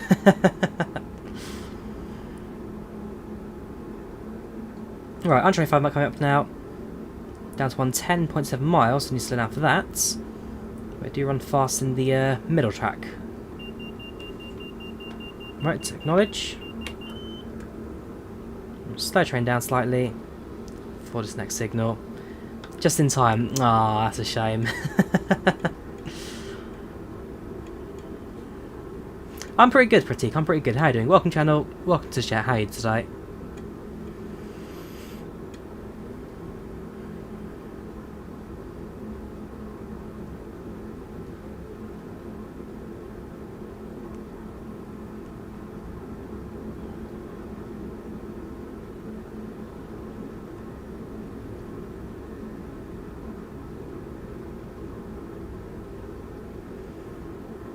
So it's been out to 110, now up to 150. I'll enjoy the signal speed at 125. So a lot of opportunity for speed on this route. A lot of opportunity to let the throttle up and just shoot through. Senior up ahead. 125, one of the fastest routes in Trains and Worlds. Does definitely push you up there. So same top speed as the Great Western Express. Same top speed as. Unfortunately, there's one other route which has 125 top speed, but 140 is at the moment. 140 top sorry at the moment, which the French, TGV goes a lot faster, doesn't it? It's like 190 to 200 miles per hour on TGV. TGV is fastest, followed by Southeastern High Speed 140, and then 125. There's a couple of routes with that. Yes, even now we are using the rail drive controller. We are making use of that today, absolutely. Especially with an American loco, it's a lot more standardised for it. As a result, it makes life a lot easier to use it as well, because it's based on it's based on American freights. The rail driver does work rather well with its master controller for other routes as well, but for American locos, it just feels a lot more natural as well. So it works. It works. Fits rather nicely.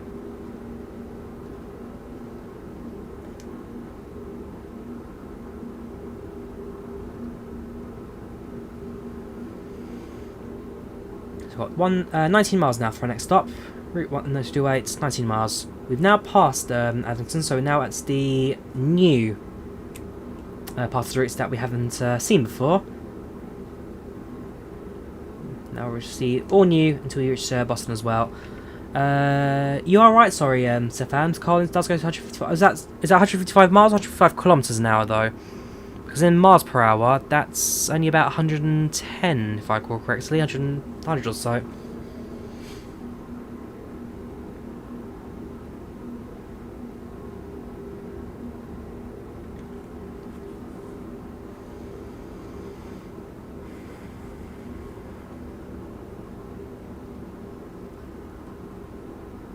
So hot train atlas is maximised 125, 126 at the moment. I doubt that 1 mile per hour actually will be giving us too much in regards to time wise, but yeah, we'll hold it at max. Let train coast along for this next part of the route. Mars, okay, so certainly could be. Train just by getting away because the camera at full speed runs 100. It's 130 actually, so it's ever so slightly faster than the train. Not that we can really get much of a screenshot from it, but it runs ever so slightly faster. Especially if we try to get advantage of like a bridge or something. Usually bridge is pretty good to look down from. Again, get a bit of distance in, just for the sake of, well, getting away from that train, basically.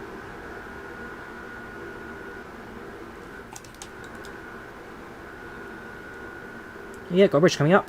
Right, I'll have a look from the bridge.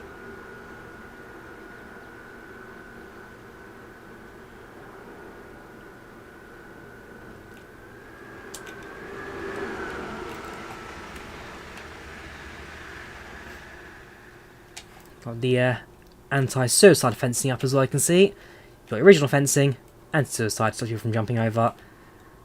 Small little details, eh? Yeah, white sight on the right. Right, back into the cab. 50 miles. Didn't one of these trains derail not all that long ago? When one of the new parts, because the Acela Express and high speed in America, it is slowly expanding in different parts of the northeast at the moment. And so, I remember that one of the routes, I can't remember if it was an issue with the track hadn't set properly or the driver was going too fast around a certain corner, but a train actually derailed, which sadly killed a few people on board. Yeah, high speed in America has been expanding over the last couple of months and years. Because for years, America's rail network had no high speed. It was all very standardised, slow shuttle services from city to city. But now that a lot of people have kind of seen trains more viable method of transport, they have a lot more behind it in terms of finance and backing. Yeah, can't forget the horns to get through a station. Can't forget the horns, come on. Again, no crossings yet. No crossings for us to sound horns for either. Now I'm sure as I learn the routes a bit more knowledge, I'll be able to figure out what the stations are.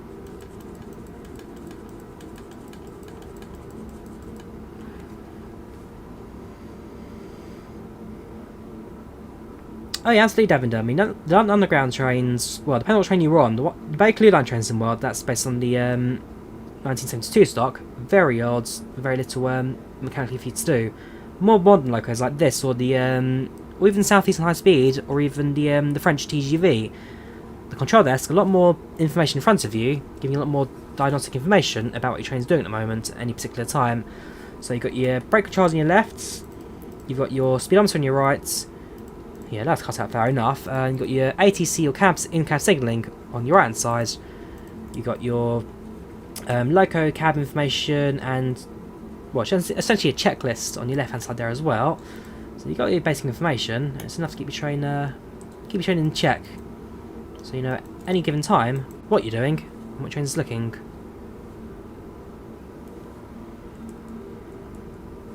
Got 10 miles to go now. In a couple of minutes, I'll get ready to slow down.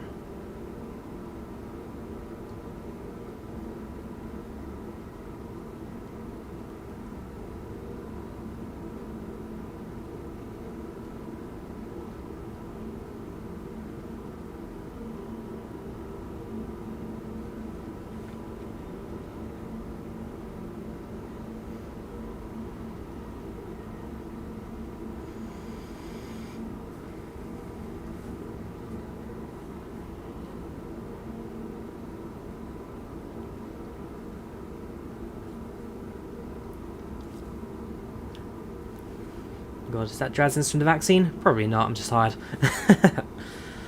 Right, 8.3 miles to go now. So stop at 2 stations. Stop at Route 128. We stop at Boston South, was it? Boston Back Bay, and then Boston South.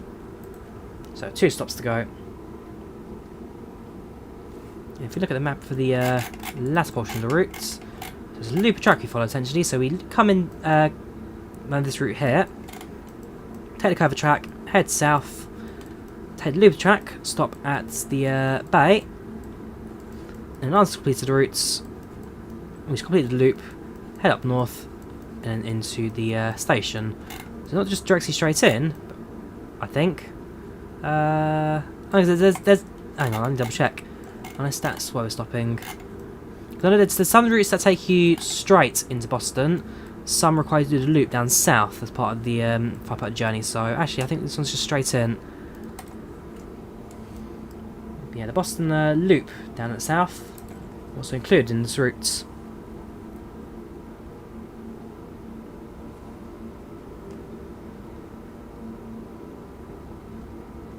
No, there doesn't, Devinder. There's no.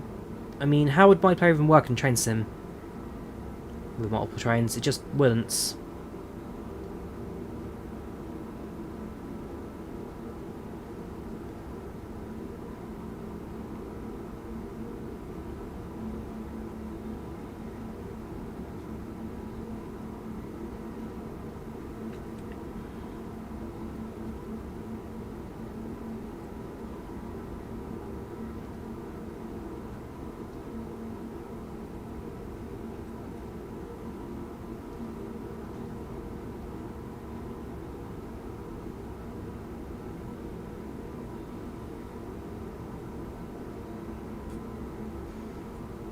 Right, 4 miles to go now.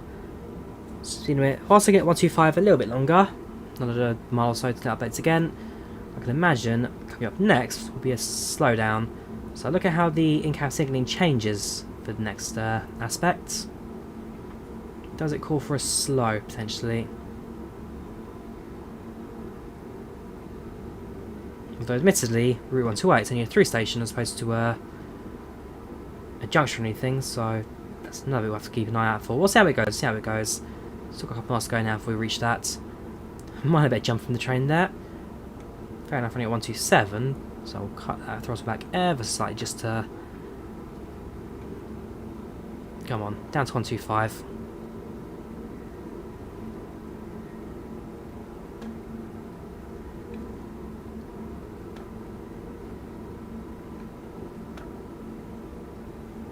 There we go.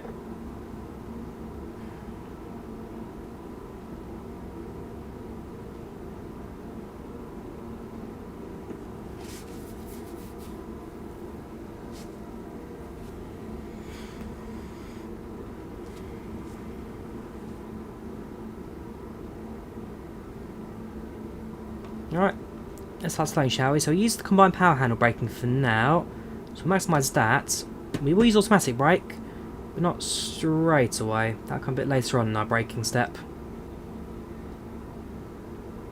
Fortunately, it's nice straight in approach to the station, so we should be able to spot it in time to spare.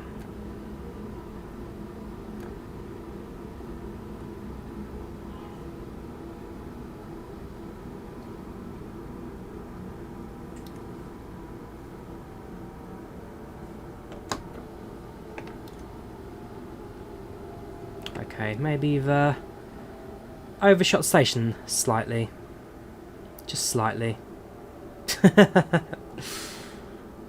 Yeah, we'll be alright. We'll be alright. I think I'm going to shoot it too badly. Okay, we have completely missed it. Right, well.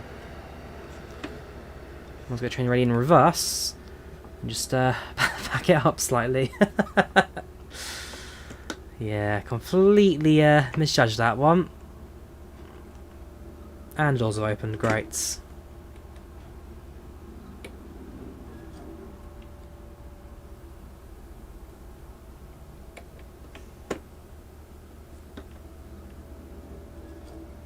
Hang on, so train's in reverse. Come on, train. Right, neutral, reverse. Back we go. Yeah, just ignore this bit. Just ignore this bit.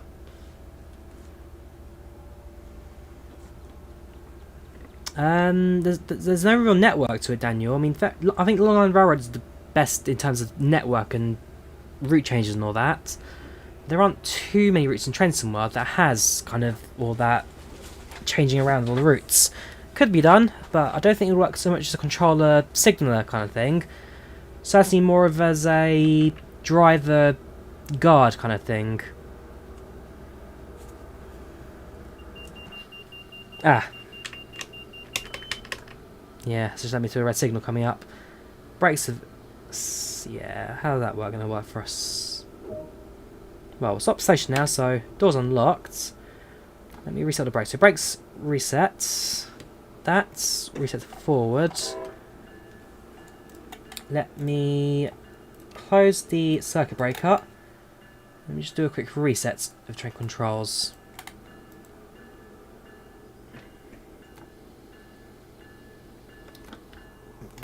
Right, that should be alright now. So, as soon as it departs, wait passengers aboard, more departs, and then we'll get going. But we should be alright now in terms of control operation. Just wait to see how the, what do you call it? See how the next stop goes. Note to self, Drawyah. Brake with a little more time at hand. Probably maybe like 2 miles per hour, just the one.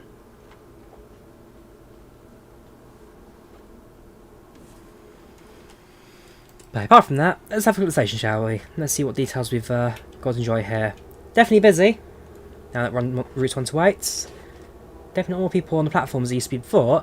So with Train Worlds 2, the limit of passenger numbers have increased. Ooh, yeah, just ignore that, YouTube. Yeah, just look the other way, please. So as you don't report me to Amtrak. Boston South Station, so 2 minutes behind. The next one's at 1600, so a bit of an an hour and 3 minutes wait between trains, 20 minutes, so stopping services, but there's like a small break after mine. Stopping at Back Bay and Boston South Station, formed of 8 cars. I like that. This service is operated by Amtrak. Right, lock the doors.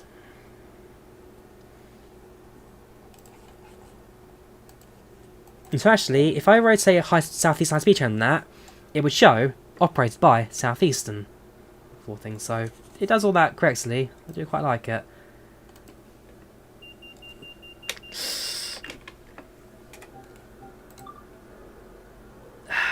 Yes, okay, that's a problem. We've apparently passed a red signal. As a result, I'm now going to spad this next bit. Can I restart at a checkpoint? No. I've messed up. I've passed the signal. I've messed up. Denied. Train views off pass. Signaler knows. We've messed up.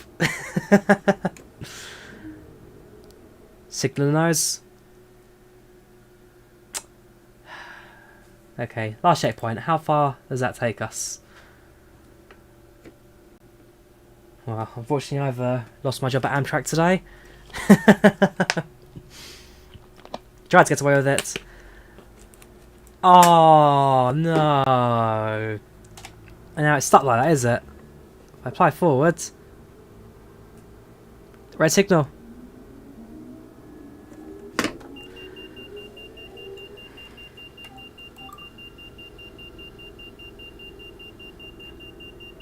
Well, what can we do? This train is now officially beached. There is no way out of this situation. Can't request to go forward because we have taken it off signal now, off routes. Fair enough. Back to my menu. I'll do a different run. That's annoying. But again, my own fault there, not braking early enough. Right, we'll do a timetable run. We'll head up in the F40 PH now. So we'll start this time at Providence. Boston, sorry, Boston. We're heading down towards, so yeah, you've got some steps that go as far as Providence. Some stop at Stoughton, well, most stop at Stoughton. Some's midday storage, so you kind of take it out of the, okay, so out of Southampton Yards for later service. So we'll start at Boston, head down to Stoughton, about another 14 minutes or so of journey time. So one thing that the Rush Hour update Train Sim World does aim to bring, one of the big updates that it has for the Train Sim, is the passenger simulation also in regards to rush hours. So early morning, late evening, more passenger drop run, than say middle of the night and middle of the day.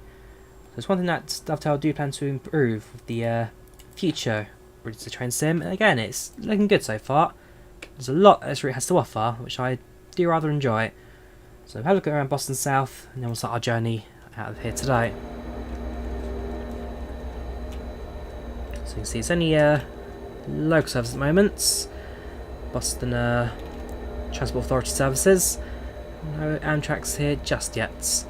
Boston South is a terminal station, so at the end we've got buffers. We have Boston South, Boston North, which is only really a stone's throw away. Kind of was in the distance over there. Boston South, Boston North, not particularly too far split. Got your concourse in there.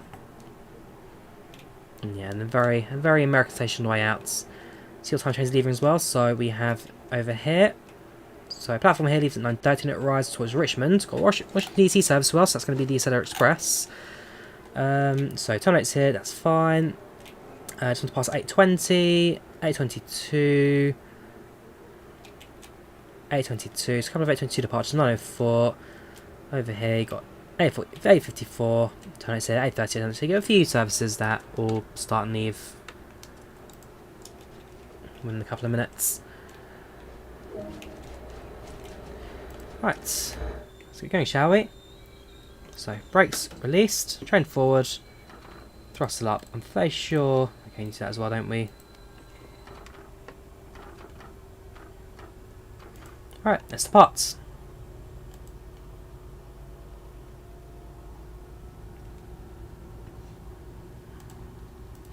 What's wrong? Automatic brake released, independent brakes released.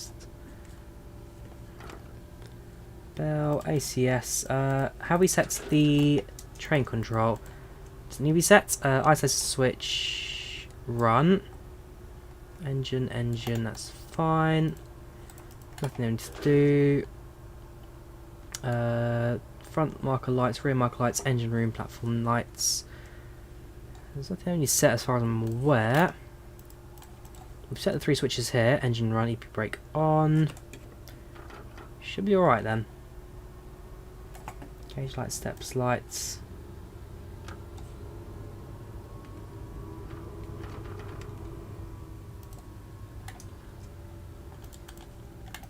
What am I missing this time? Emergency brake is closed.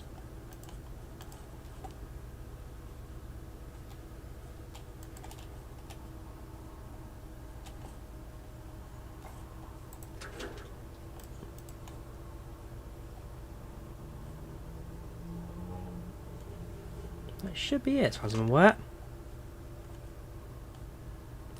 Safety devices on, that's fine. Close that. Our door's closed. Yes, and yes.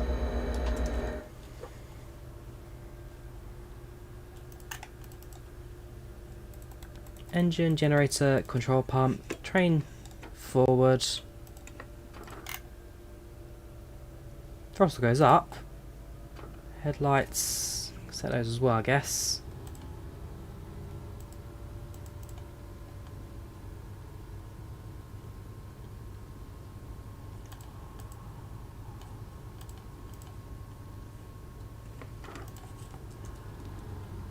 There's nothing that comes to mind as to what I could be missing there. Absolutely nothing. What do you guys think? What have I possibly missed? Don't worry, that's fine.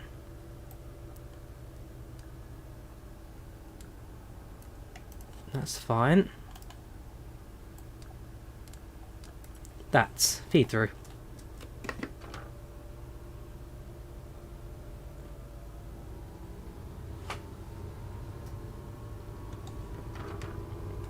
Cutting brake. Whereabouts was that? I'm sure I put that in. Set it. Generator control pumps. Yeah. Train line set up. Done. AC power. HP engine. That's already active. Train line completes.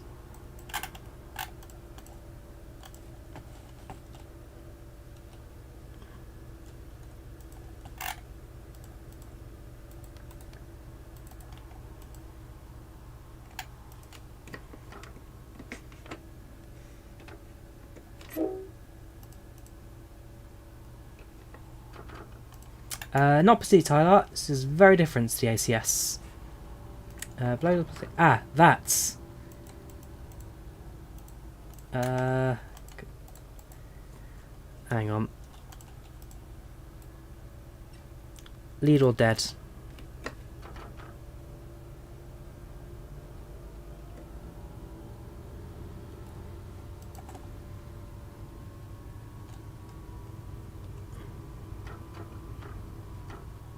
No, it wasn't that. Set. Lead or dead, that's fine. We lead. Longhood's trail. Which is fine, because yeah, Longhood's behind us. Spell. ACS acknowledge. Automatic brakes released. Independent brakes released.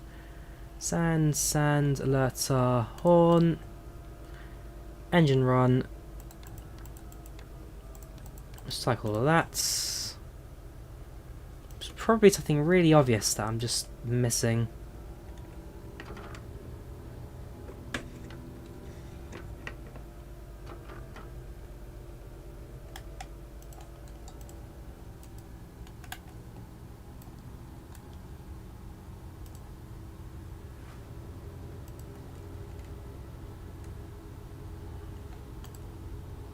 There's a valve below the top handle on the left. A valve below top handle on the left. Top handle on the left. Step lights, gauge lights, no. Headlights, dim. Alerter, resets. Oh, that's... Ah, there we go.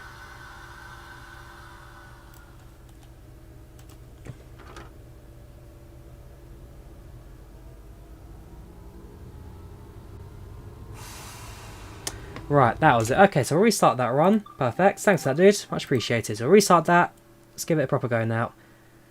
So set train up. So there's a few more things you need to do in terms of setup on this that you don't need to do on other runs. Interesting, I'll bear that in mind for future trains towards routes. So before, essentially you jump in the cab, set a reverser, you go. This, there's a lot more setup you need to do as well. So reverser in, reverser forward, light sets to bright, we'll open the doors on the right hand side, we will set the train line to Longhood Trail, we will set up the cut-off valve and make sure that this is the lead car. Make sure that's the reverse throttles like that. Engine run, generator, control fields, control pump, sorry. Right, and with all that set up, as soon as we're ready to depart, that should now allow us to get moving. I'll bear that in mind in the future. It's not just jumping and drive anymore, but rather, you've actually got to do a little bit of setup in your train departing.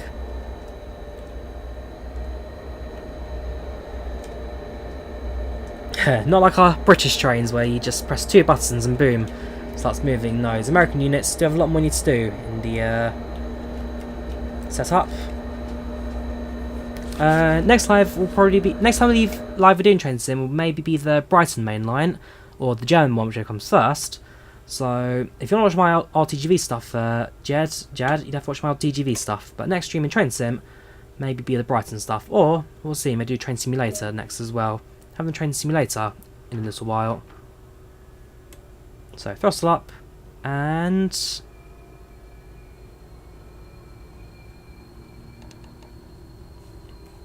what have I done this time? Brakes this time. Brakes release, and lo and behold,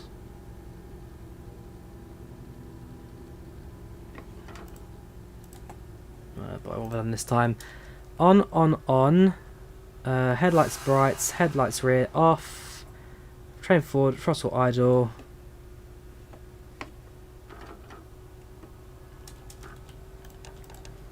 Leads. Moving this time. There we go. We're moving.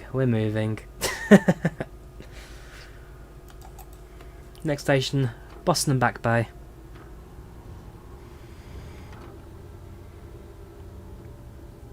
Yes, Brighton Main Line should be pretty good. Shame it doesn't go to London Bridge. We could have got Thameslink out of that, but hey-ho. At least we're getting the Reigate branch should be pretty good.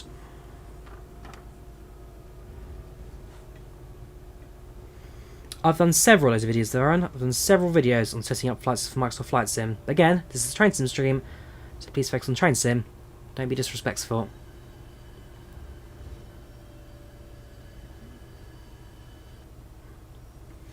So, now leaving Boston South. A couple of junctions that we need to navigate across before we can get our clearance out. So, again, 9 speeds now, emphasis to 10. I'll set up the save devices as well, that way we can acknowledge all of that once it's required. So now you have both systems, speed limits and line speed, signal speed, to manage our departure out of this run. There's no VR yet in Train Sim World, Devinder. There's no VR yet in Train Sim World, but I believe that are looking at essentially doing it in the future. They have all the VR gear and tech. It's a case of implementing the SDK and all that into Train Sim World, which would be pretty good. If Train Sim World gets VR set options, then I absolutely will give that a go. But that's again probably more of a long-term goal than anything they can do kind of today, tomorrow.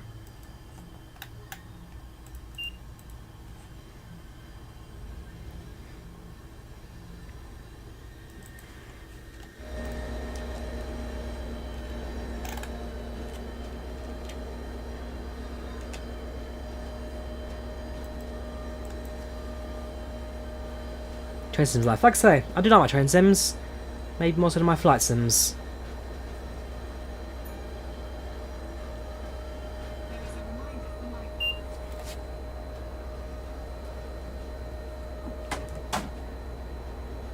Ah yes. Sorry, I just had to Google give me a notification. I know what that notification is now, just have to check. So this is our final run today on stream. So about 2 hours and 40 minutes of streaming today, and then we'll bring things to an end. Increase speed to 30, yep, up we go.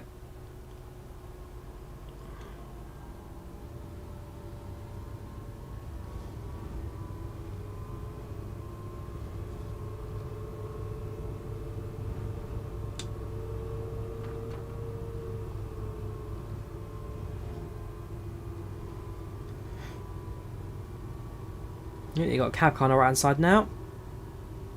Cab car end heading back towards Boston.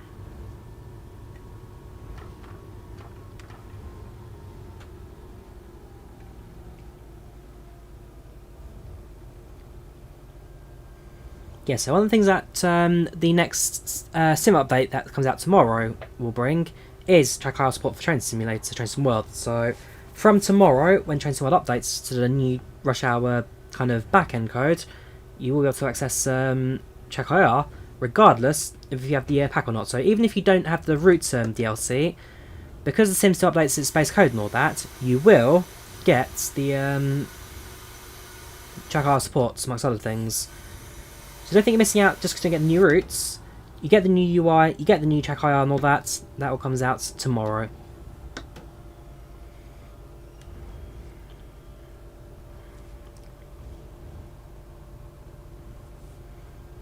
Right, welcome to Boston Bay. Boston Back Bay.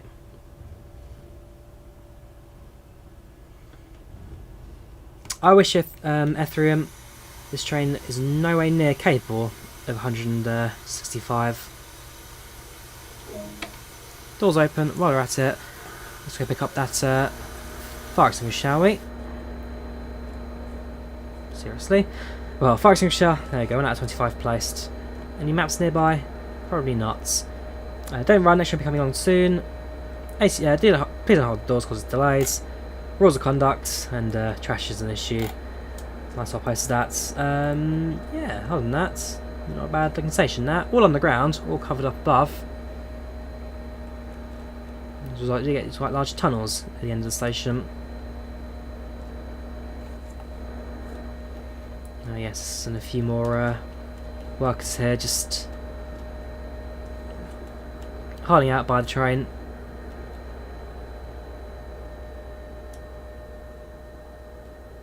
There's a map. 2 out of 25. And that's as far as we can go. Right, better track platform 2. Platform. Hang on. 3, 1. Seriously? Fair enough. I presume then one platform's added later than the others. But, oh, these are kind of back to front, that. Platforms 3, 1, and 2. Lock doors. Close the door. Brakes release, and let's get going.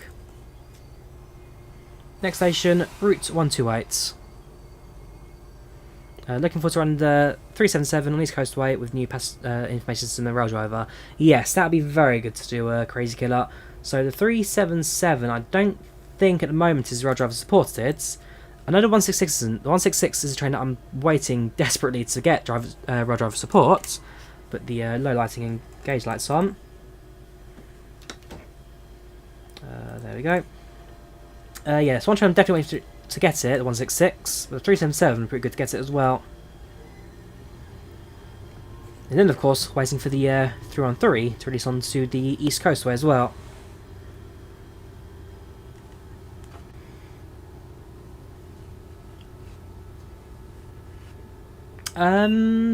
Not sure, Crazy Killer. I'd have to check 377. Tell you what, when we do this run, we'll do a quick check of the 377 as well, because this is essentially tomorrow's updates we've got right now. So we'll have a quick check of 377, we'll just see if it's got the rail driver support or not. If it does, we'll do a quick check of the 166 as well, which is still my favourite loco in the sim. But again, as you know, would it be the 465? Ooh, it's a tough one now. I like both. I like both a lot.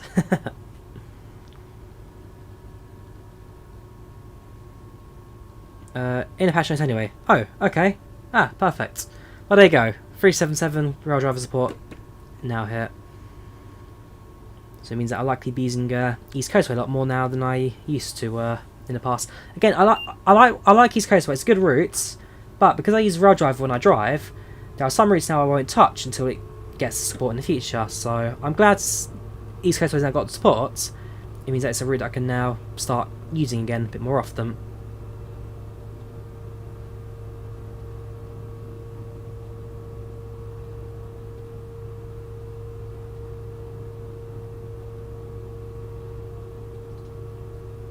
So next station, Route 128.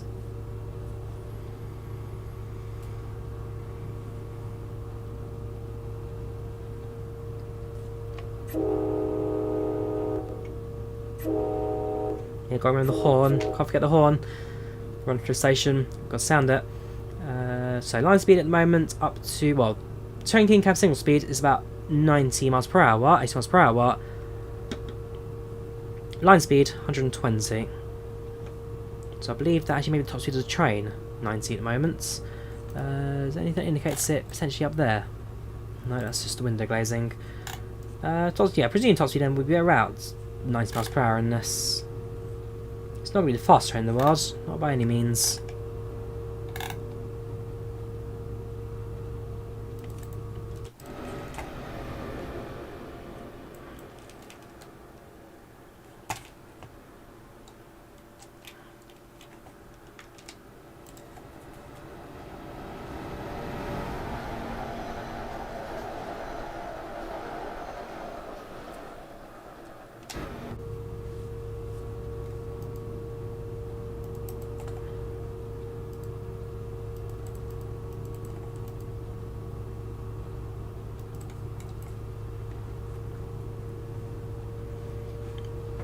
So as we start heading out of Boston southwards, you will start to see the scenery get a bit more rural, but less built up.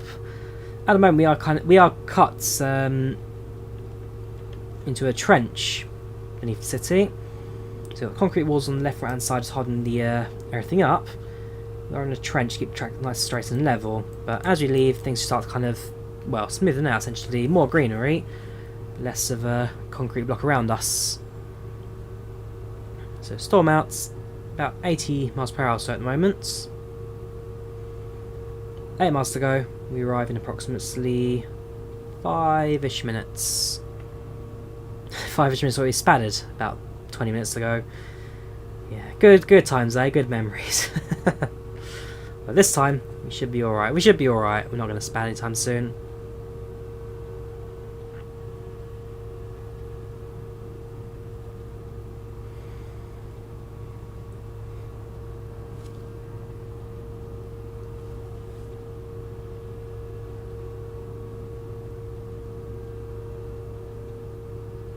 It probably doesn't help that I'm listening to, well, basically listening to white noise at the moment. As a result, I'm feeling tired already, and this is just kind of defeating me now. We're getting off stream, well, what, 6:30 PM? Straight to bed at this rate. Yeah, I'll probably just watch a movie or something nice and simple to wind down the evening.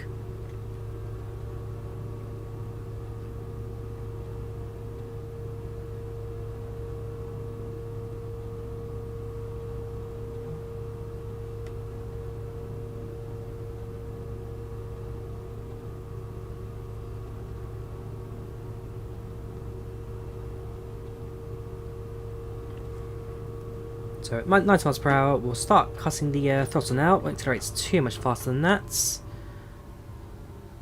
How's interesting? I enjoy it. I do enjoy it, Michael. And then again, why is flight sim interesting? I don't know. Some people will prefer different things to others. I mean, I do railway volunteering. I work in the railways, and so for me, trains are interesting. Not for everyone, but hey ho, you be you, dude. You do what you enjoy. But a little bit throttle in just to get the train up to a steady 9 mile per hour speed. So yeah, as you can see, we are limited to 90 miles per hour as per the train at the moment. Let me get active. So 90 miles per hour line speed. Speed limit's also 90. So I'll balance both of those out. Welcome, Russian Mirachin.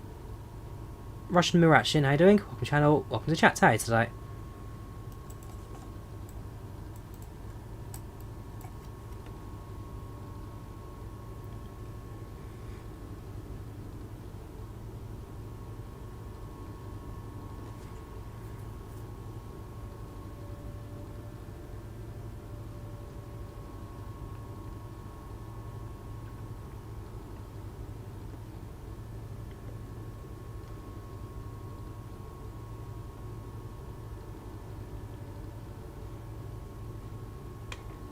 So passing the station at speed, nice and simple. Route 128 now only 3 miles away from us at this point. We've got a few sports pitches to our right hand side. Soccer, as they call it out here, American soccer.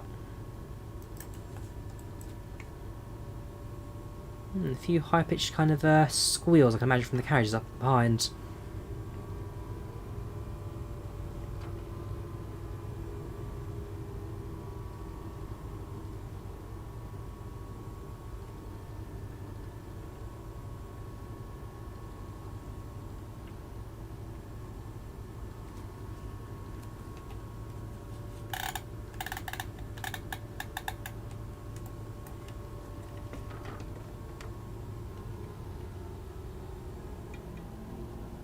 Right, so 2 miles to go. We'll cut the throttle now. Allow train to coast in about a mile or so. Start applying the braking just steadily, this time slowly, bring train to a halt. Like I say, this time we'll try to avoid going through any signals and therefore any problems up ahead. So, minor bit of braking, just gently slow things down now. Again, a few CSX locos on the signs there. I can imagine this route probably would be pretty good if you have it like.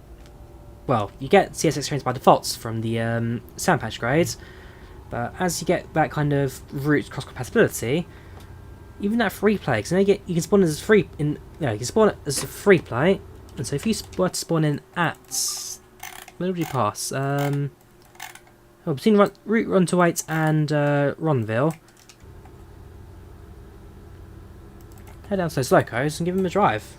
Something you could probably do quite easily in this. Welcome Chris, how you doing? Welcome channel to chat. How are you doing today? How are you doing?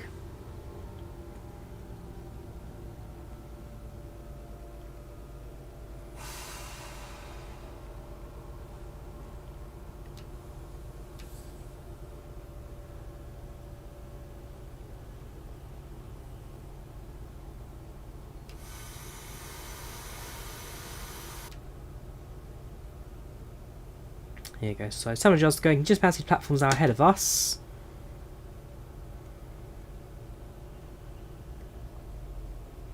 We'll now get ready. Stop our train.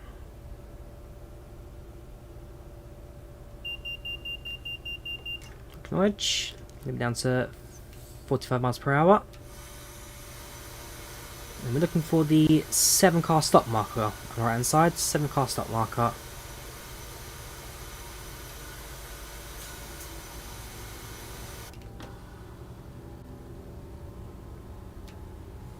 It does have an outside view, yes. So a couple of outside views, external views for you to use.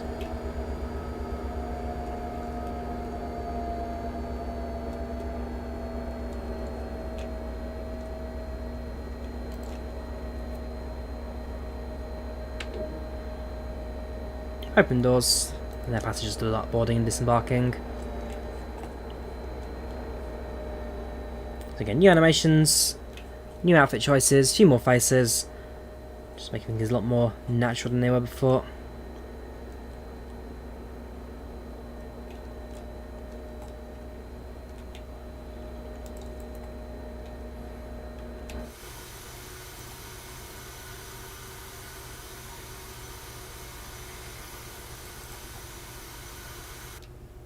Car brakes back slightly, just not rushing out of the system.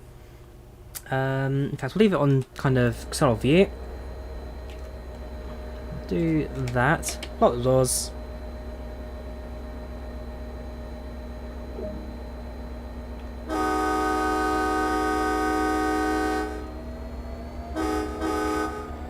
Yes, Chris, you have driven the ACS-64. You have done that.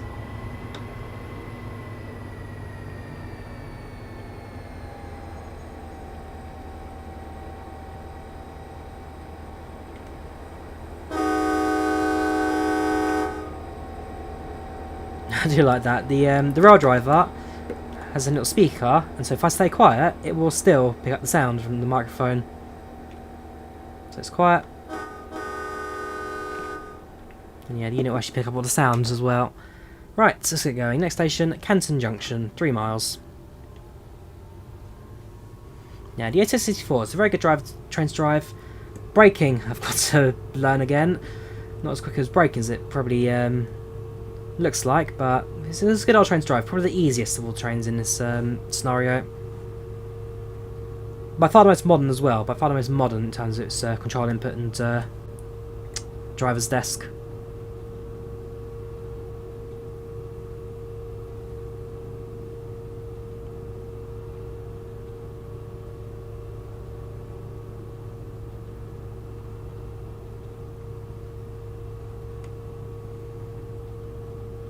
Got 3 more stops. Canton Junction, Canton Central, and Terminus Station, Stoughton. It's also Stoughton, sorry. Stoughton. Right, so that's going a bit too fast now, but braking on. If you don't slow down quick enough, it puts your emergency brakes on. But as we... there you go. So as we have applied brakes quick enough, train detects we've slowed down, and therefore won't force your emergency brakes into place.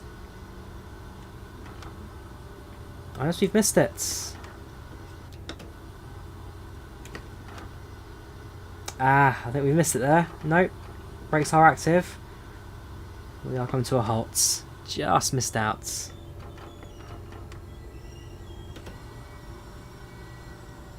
Alright, hold position. Let the controls reset. Right, so we're going. It's like it's nice because it's one of the new rebuilds. Oh, is it the new rebuild unit? Is it of the F40PHs? Yeah, because I know you got the older ones, which have I don't think they have. They're missing, I believe, the ATC and a few other bits as well. You got the older units, also this screen, that's a retrofit. So yeah, you got the older ones and new ones. This is a newer unit, is it? Well, yeah, I presume because it's ATC and top screen. It's not difficult to see, is it? It's right on my face. But yes, I'd say it's a good mock-up of logo. This it's a very good little recreation. Love to have done a very good job at building it for Train Sim World.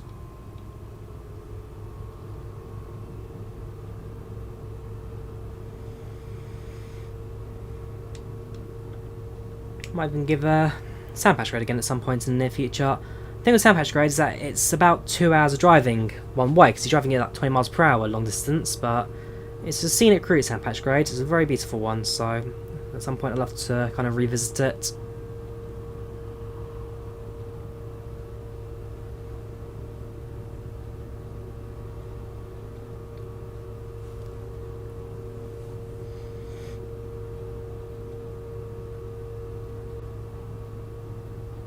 Right, 45 miles per hour, we'll cut the throttle. So Canton Junction is a relatively modern station on this bit of track. New platforms, new kind of glass canopy and all that. It's a nice looking station as we arrive.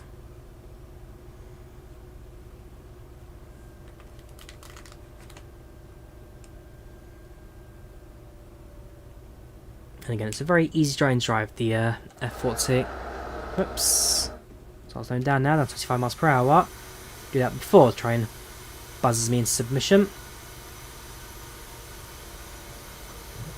So speed limit 30. We'll slow train down to 30.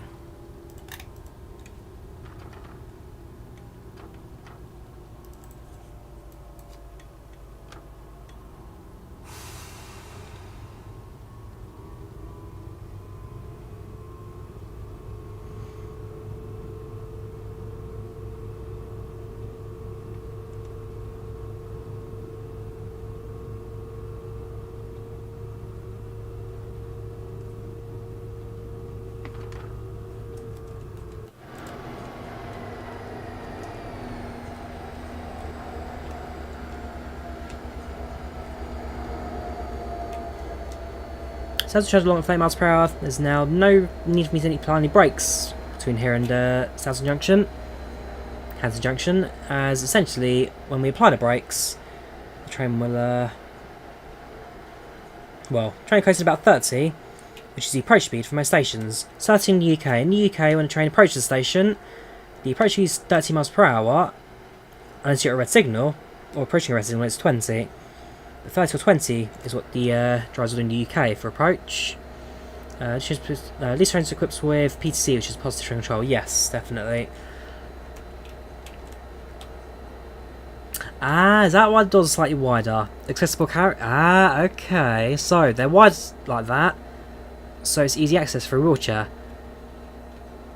That explains a lot. So you can enter. And then presumably there's at the very back there's a space, no seating, and therefore allows a wheelchair to easily simply. Okay, that explains that. Very good, very good.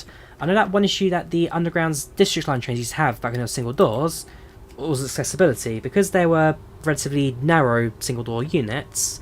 The passengers in wheelchairs, accessibility issues, usually had issues in actually getting into those trains. You could fit them, but it was a bit of a tight squeeze as opposed to having trains with double doors, so wider doors makes sense, does make sense.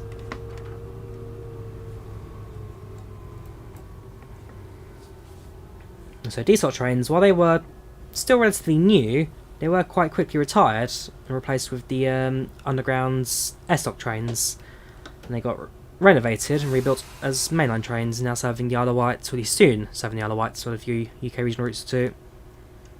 So some heavy crosswind for a fun turbulent drive. Maybe next time, Russian, maybe next time. So changing tracks now, we'll be curving over to the left at Canton Junction.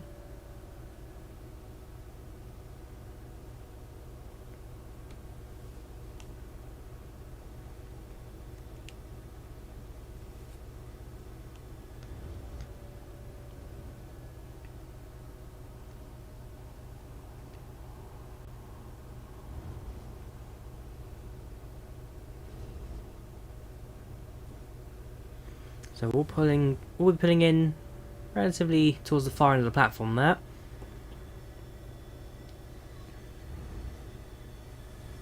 Yeah, just kind of where that step is for the train crews to use.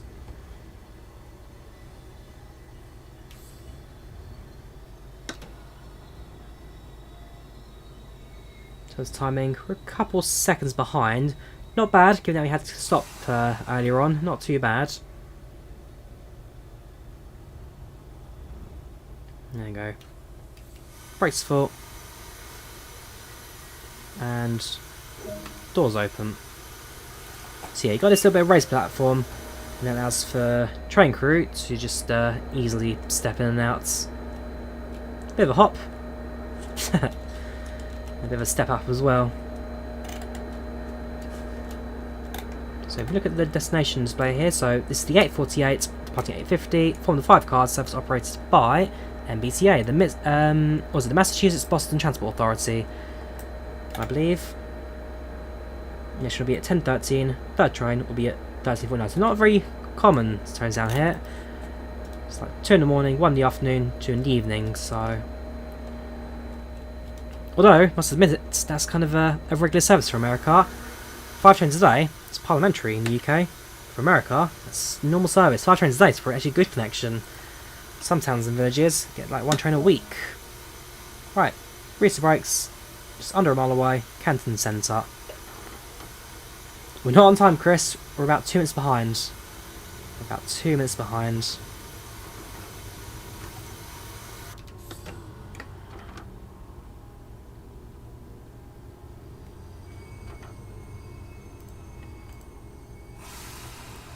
Alright, let's get going.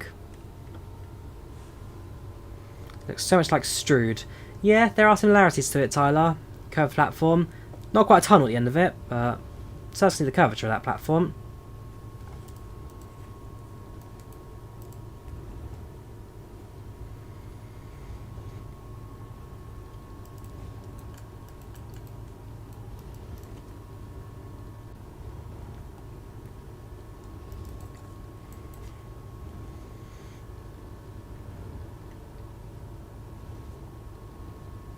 So right there, that's our next station. Is that a single line track? Yeah, single line of track. Probably a few passing loops at the station. Again, given that there's only 1 train every 3 hours here, not like passing loops get much usage out of them this time.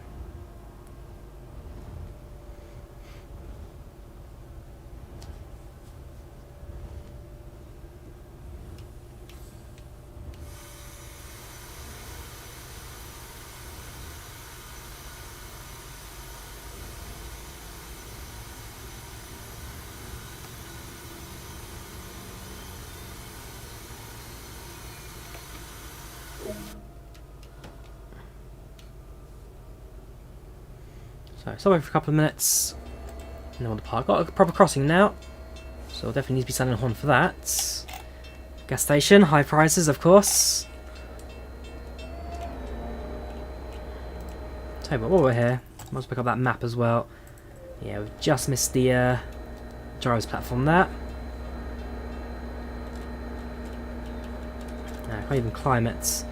Can we walk around? Probably not. No, you can't. I thought you could. It's just slightly out of reach. Oh well. You win some, you lose some. Get back in the cab, teleport back, close the doors. We're departing on time at 31 seconds past. We even reached the brakes. So to apply the power, it's to go. Got a new job, you're a trolley bus driver in says Chairgate, so happy. Not bad. So the Skoda 15TR today. Not bad. Not bad at all.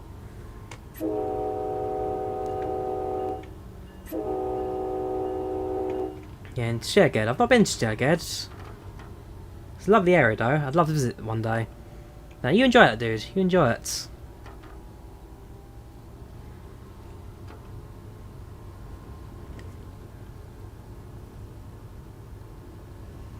Next station, Stoughton.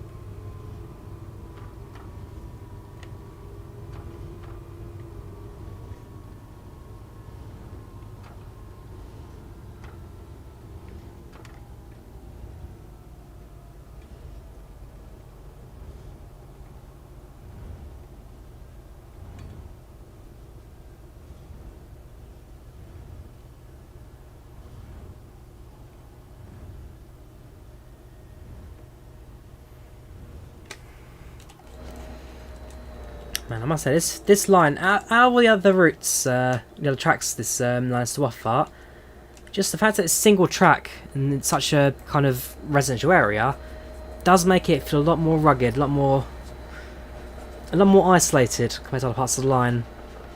Low speed limit too means that you're running a lot slower compared to other tracks as well.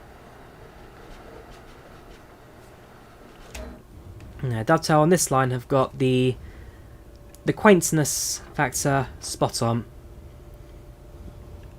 It feels like you're on an old rugged line that has limited service. It looks like it, it feels like it. Dovetail have gone above and beyond this route. I'm enjoying it so far. Definitely enjoying this one. Maybe not my favourite American routes. Long Island Railroad is going to be hard to beat, especially with the M3 Loco Pack.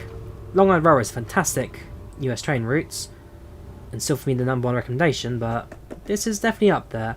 Much better than the original Northeast Corridor. Remember the old New York one? That was not great, to say the least.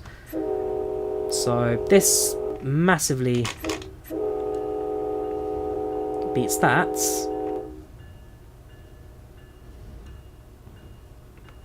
Yeah, I could recommend. I can easily recommend this. It's part of the season pack for Rush Hour, so you get 3 routes in 1. Yeah, far better than the original Northeast Corridor. The Californian one, that was pretty good, but very limited with only 1 train for the entire setup. At least with this, you get 2 trains with it. So 2 trains, varied routes, bit of a branch as well here to Stoughton. So it's not just Providence, you get Stoughton as well as Boston.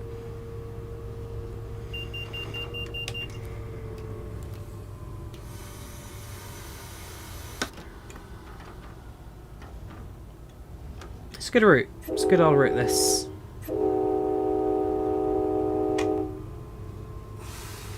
Yeah, the Canadian one. That one was only freight only, so as much as I enjoyed Oakville Subdivision, it, for me, very, very limited in terms of replayability. The 2 branches were pretty good, so you actually had the North Branch, South Branch for several miles apart and gave you a lot of variation. But again, the fact that it was just passenger only, for me, limited it. I like my passenger runs. I don't mind freight, same with flights. I don't mind freight, but I do much prefer my passenger runs in regards to the routes and options you can do.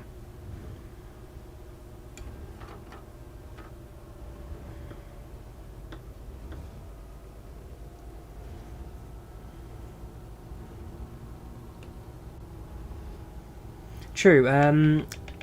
What was the bridge called? Hellgate Bridge. Hellgate Bridge. That was always a fun to drive through.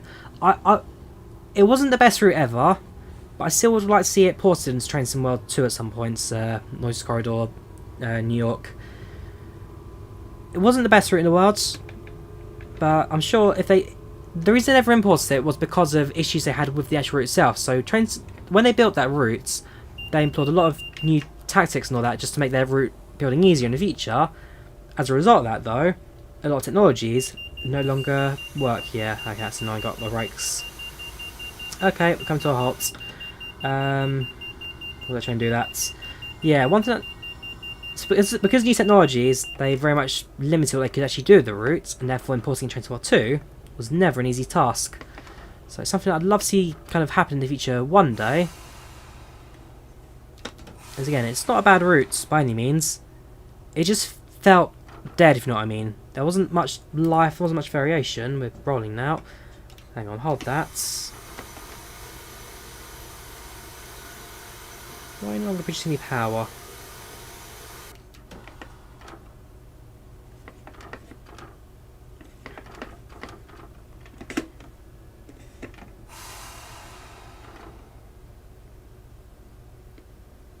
That's a problem. The throttle doesn't produce any power anymore.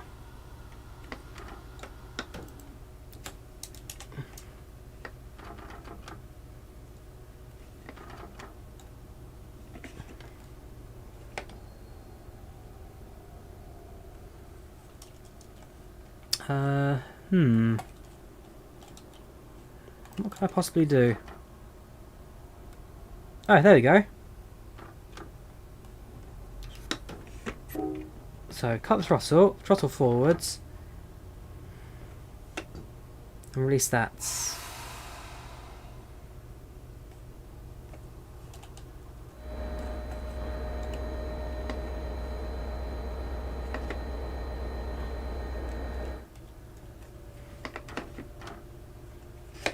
Right, that's a problem. This train's no longer producing any power. Do I restart the engines?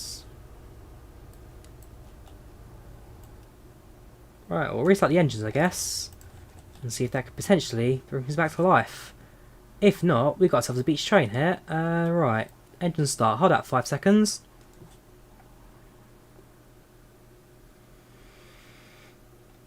You can move the throttle. Problem is, the train's not biting. Did you train go into emergency? It went to emergency stop, but it shouldn't have. The throttle is independent. It shouldn't have stopped. It shouldn't have stopped like that. Alright, emergency brake. Blend brake low. Air compressor. Okay, right. It's an air compressor being overworked.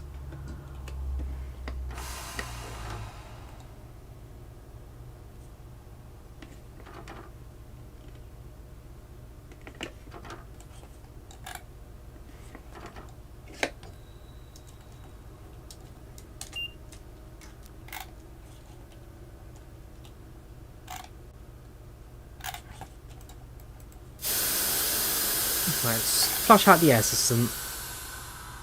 Flush out entirely. So that's off. Throttle idle. Train in neutral. And release all the brakes. So no more brakes.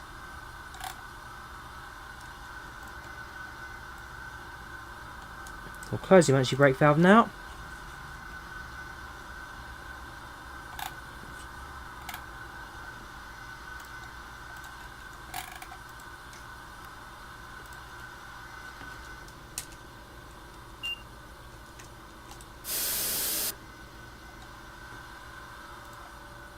Right, let's reset that. There we go.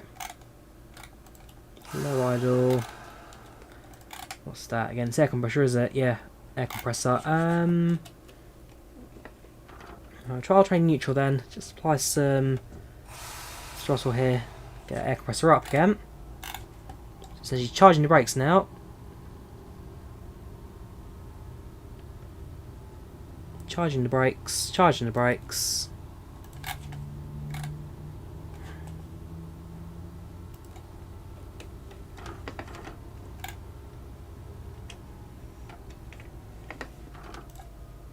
There we go.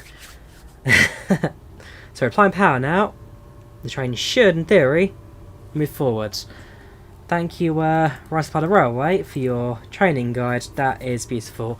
So essentially, so the throttle wasn't biting on the. The throttle wasn't biting. I could apply power all I wanted. I could move the handle I wanted. The throttle, the RPM, wouldn't change. So I've restarted the engines, which led to an air compressor issue. So I've reset the air. So I reset the brakes. I flushed the air system through the emergency brakes. Closed that. Used the throttle on neutral to charge the brake system up. That sorted out the compressor issue, which I think, yeah, that's now cleared now. So no more compressor issue. Although,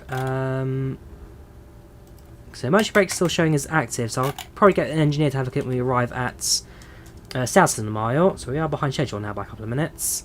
But essentially, it's a case of flush out the system, recharge the brakes, turn the engine off and on again seems to fix the throttle, and we're now running high and fly. Yes, Dog, it does release tomorrow, but Dovetail haven't given me an opportunity to stream it early today. So again, a massive thank you to Dovetail for providing that.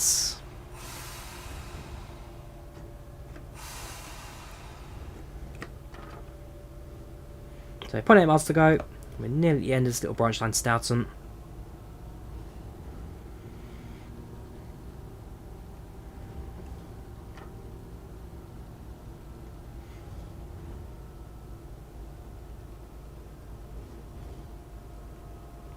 Oh yeah, we're going to be delayed, absolutely, Chris. But it's better to be delayed than actually running than it would be to be stuck where we are and unable to run.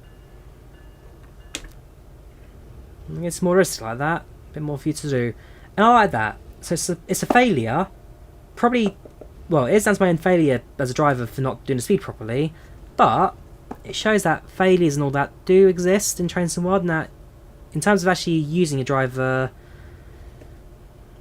In terms of driving, actually doing all the things to correct his train, it's not difficult. It's not difficult. Well, it's difficult, but with enough practice, something you can do. So I like that. I like it a lot. Flush system, reset the engines, flush the brakes, fix the compressor by charging the brakes, and boom, good to go.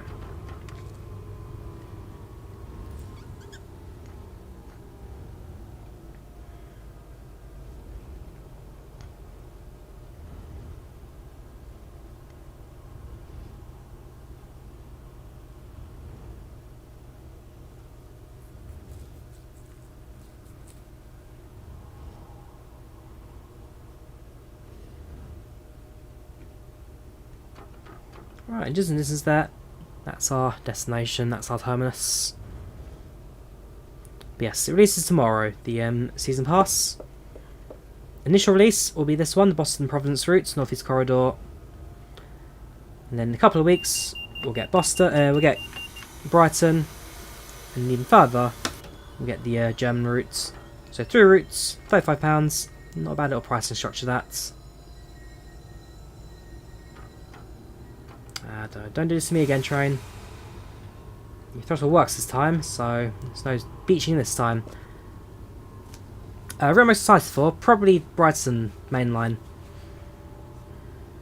Probably Brighton mainline. It's a route I've been in real life. As a result, that's what I'll recognise.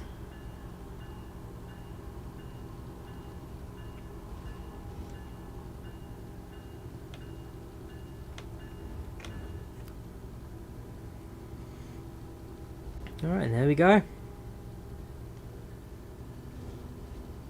Quite a busy car park, but I can imagine most people, if you live in Stoughton, you're going to Boston, you'll drive, but it's more if you're going a bit further afield. So you're taking the train to New York, for example, you go to Boston first, and then you'll transfer.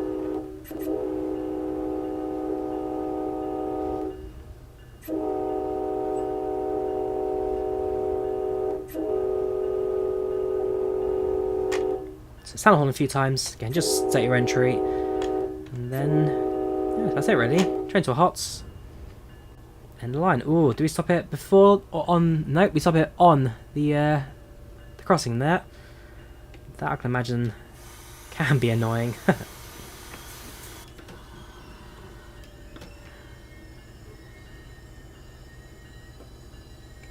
Oh no, we did. Okay, fair enough. That's me doing it wrong again. Oh, is that it? Oh, I missed stats as well. Fair enough. Maybe this is Boston Stoughton. Yeah, same route. Okay, so that. Oh, is it Brighton then German then? Sorry, is it this then? Oh, is it Brighton last? Is it? Okay, my mistake. So it is then going to be this then German then Brighton. Is it Brighton last? Fair enough. So even then. Brighton probably one of the most excited for. So yeah, I guess probably brings us to the end of the stream today. So not a bad little run. This you got a mix of commuter and the ACS. It's a good looking route. It's good looking routes. A lot of me to practice, especially in the braking of the ACS. Hasn't been since last drove that one, but definitely a fun little route. Head over to the profile, look at trains in more detail.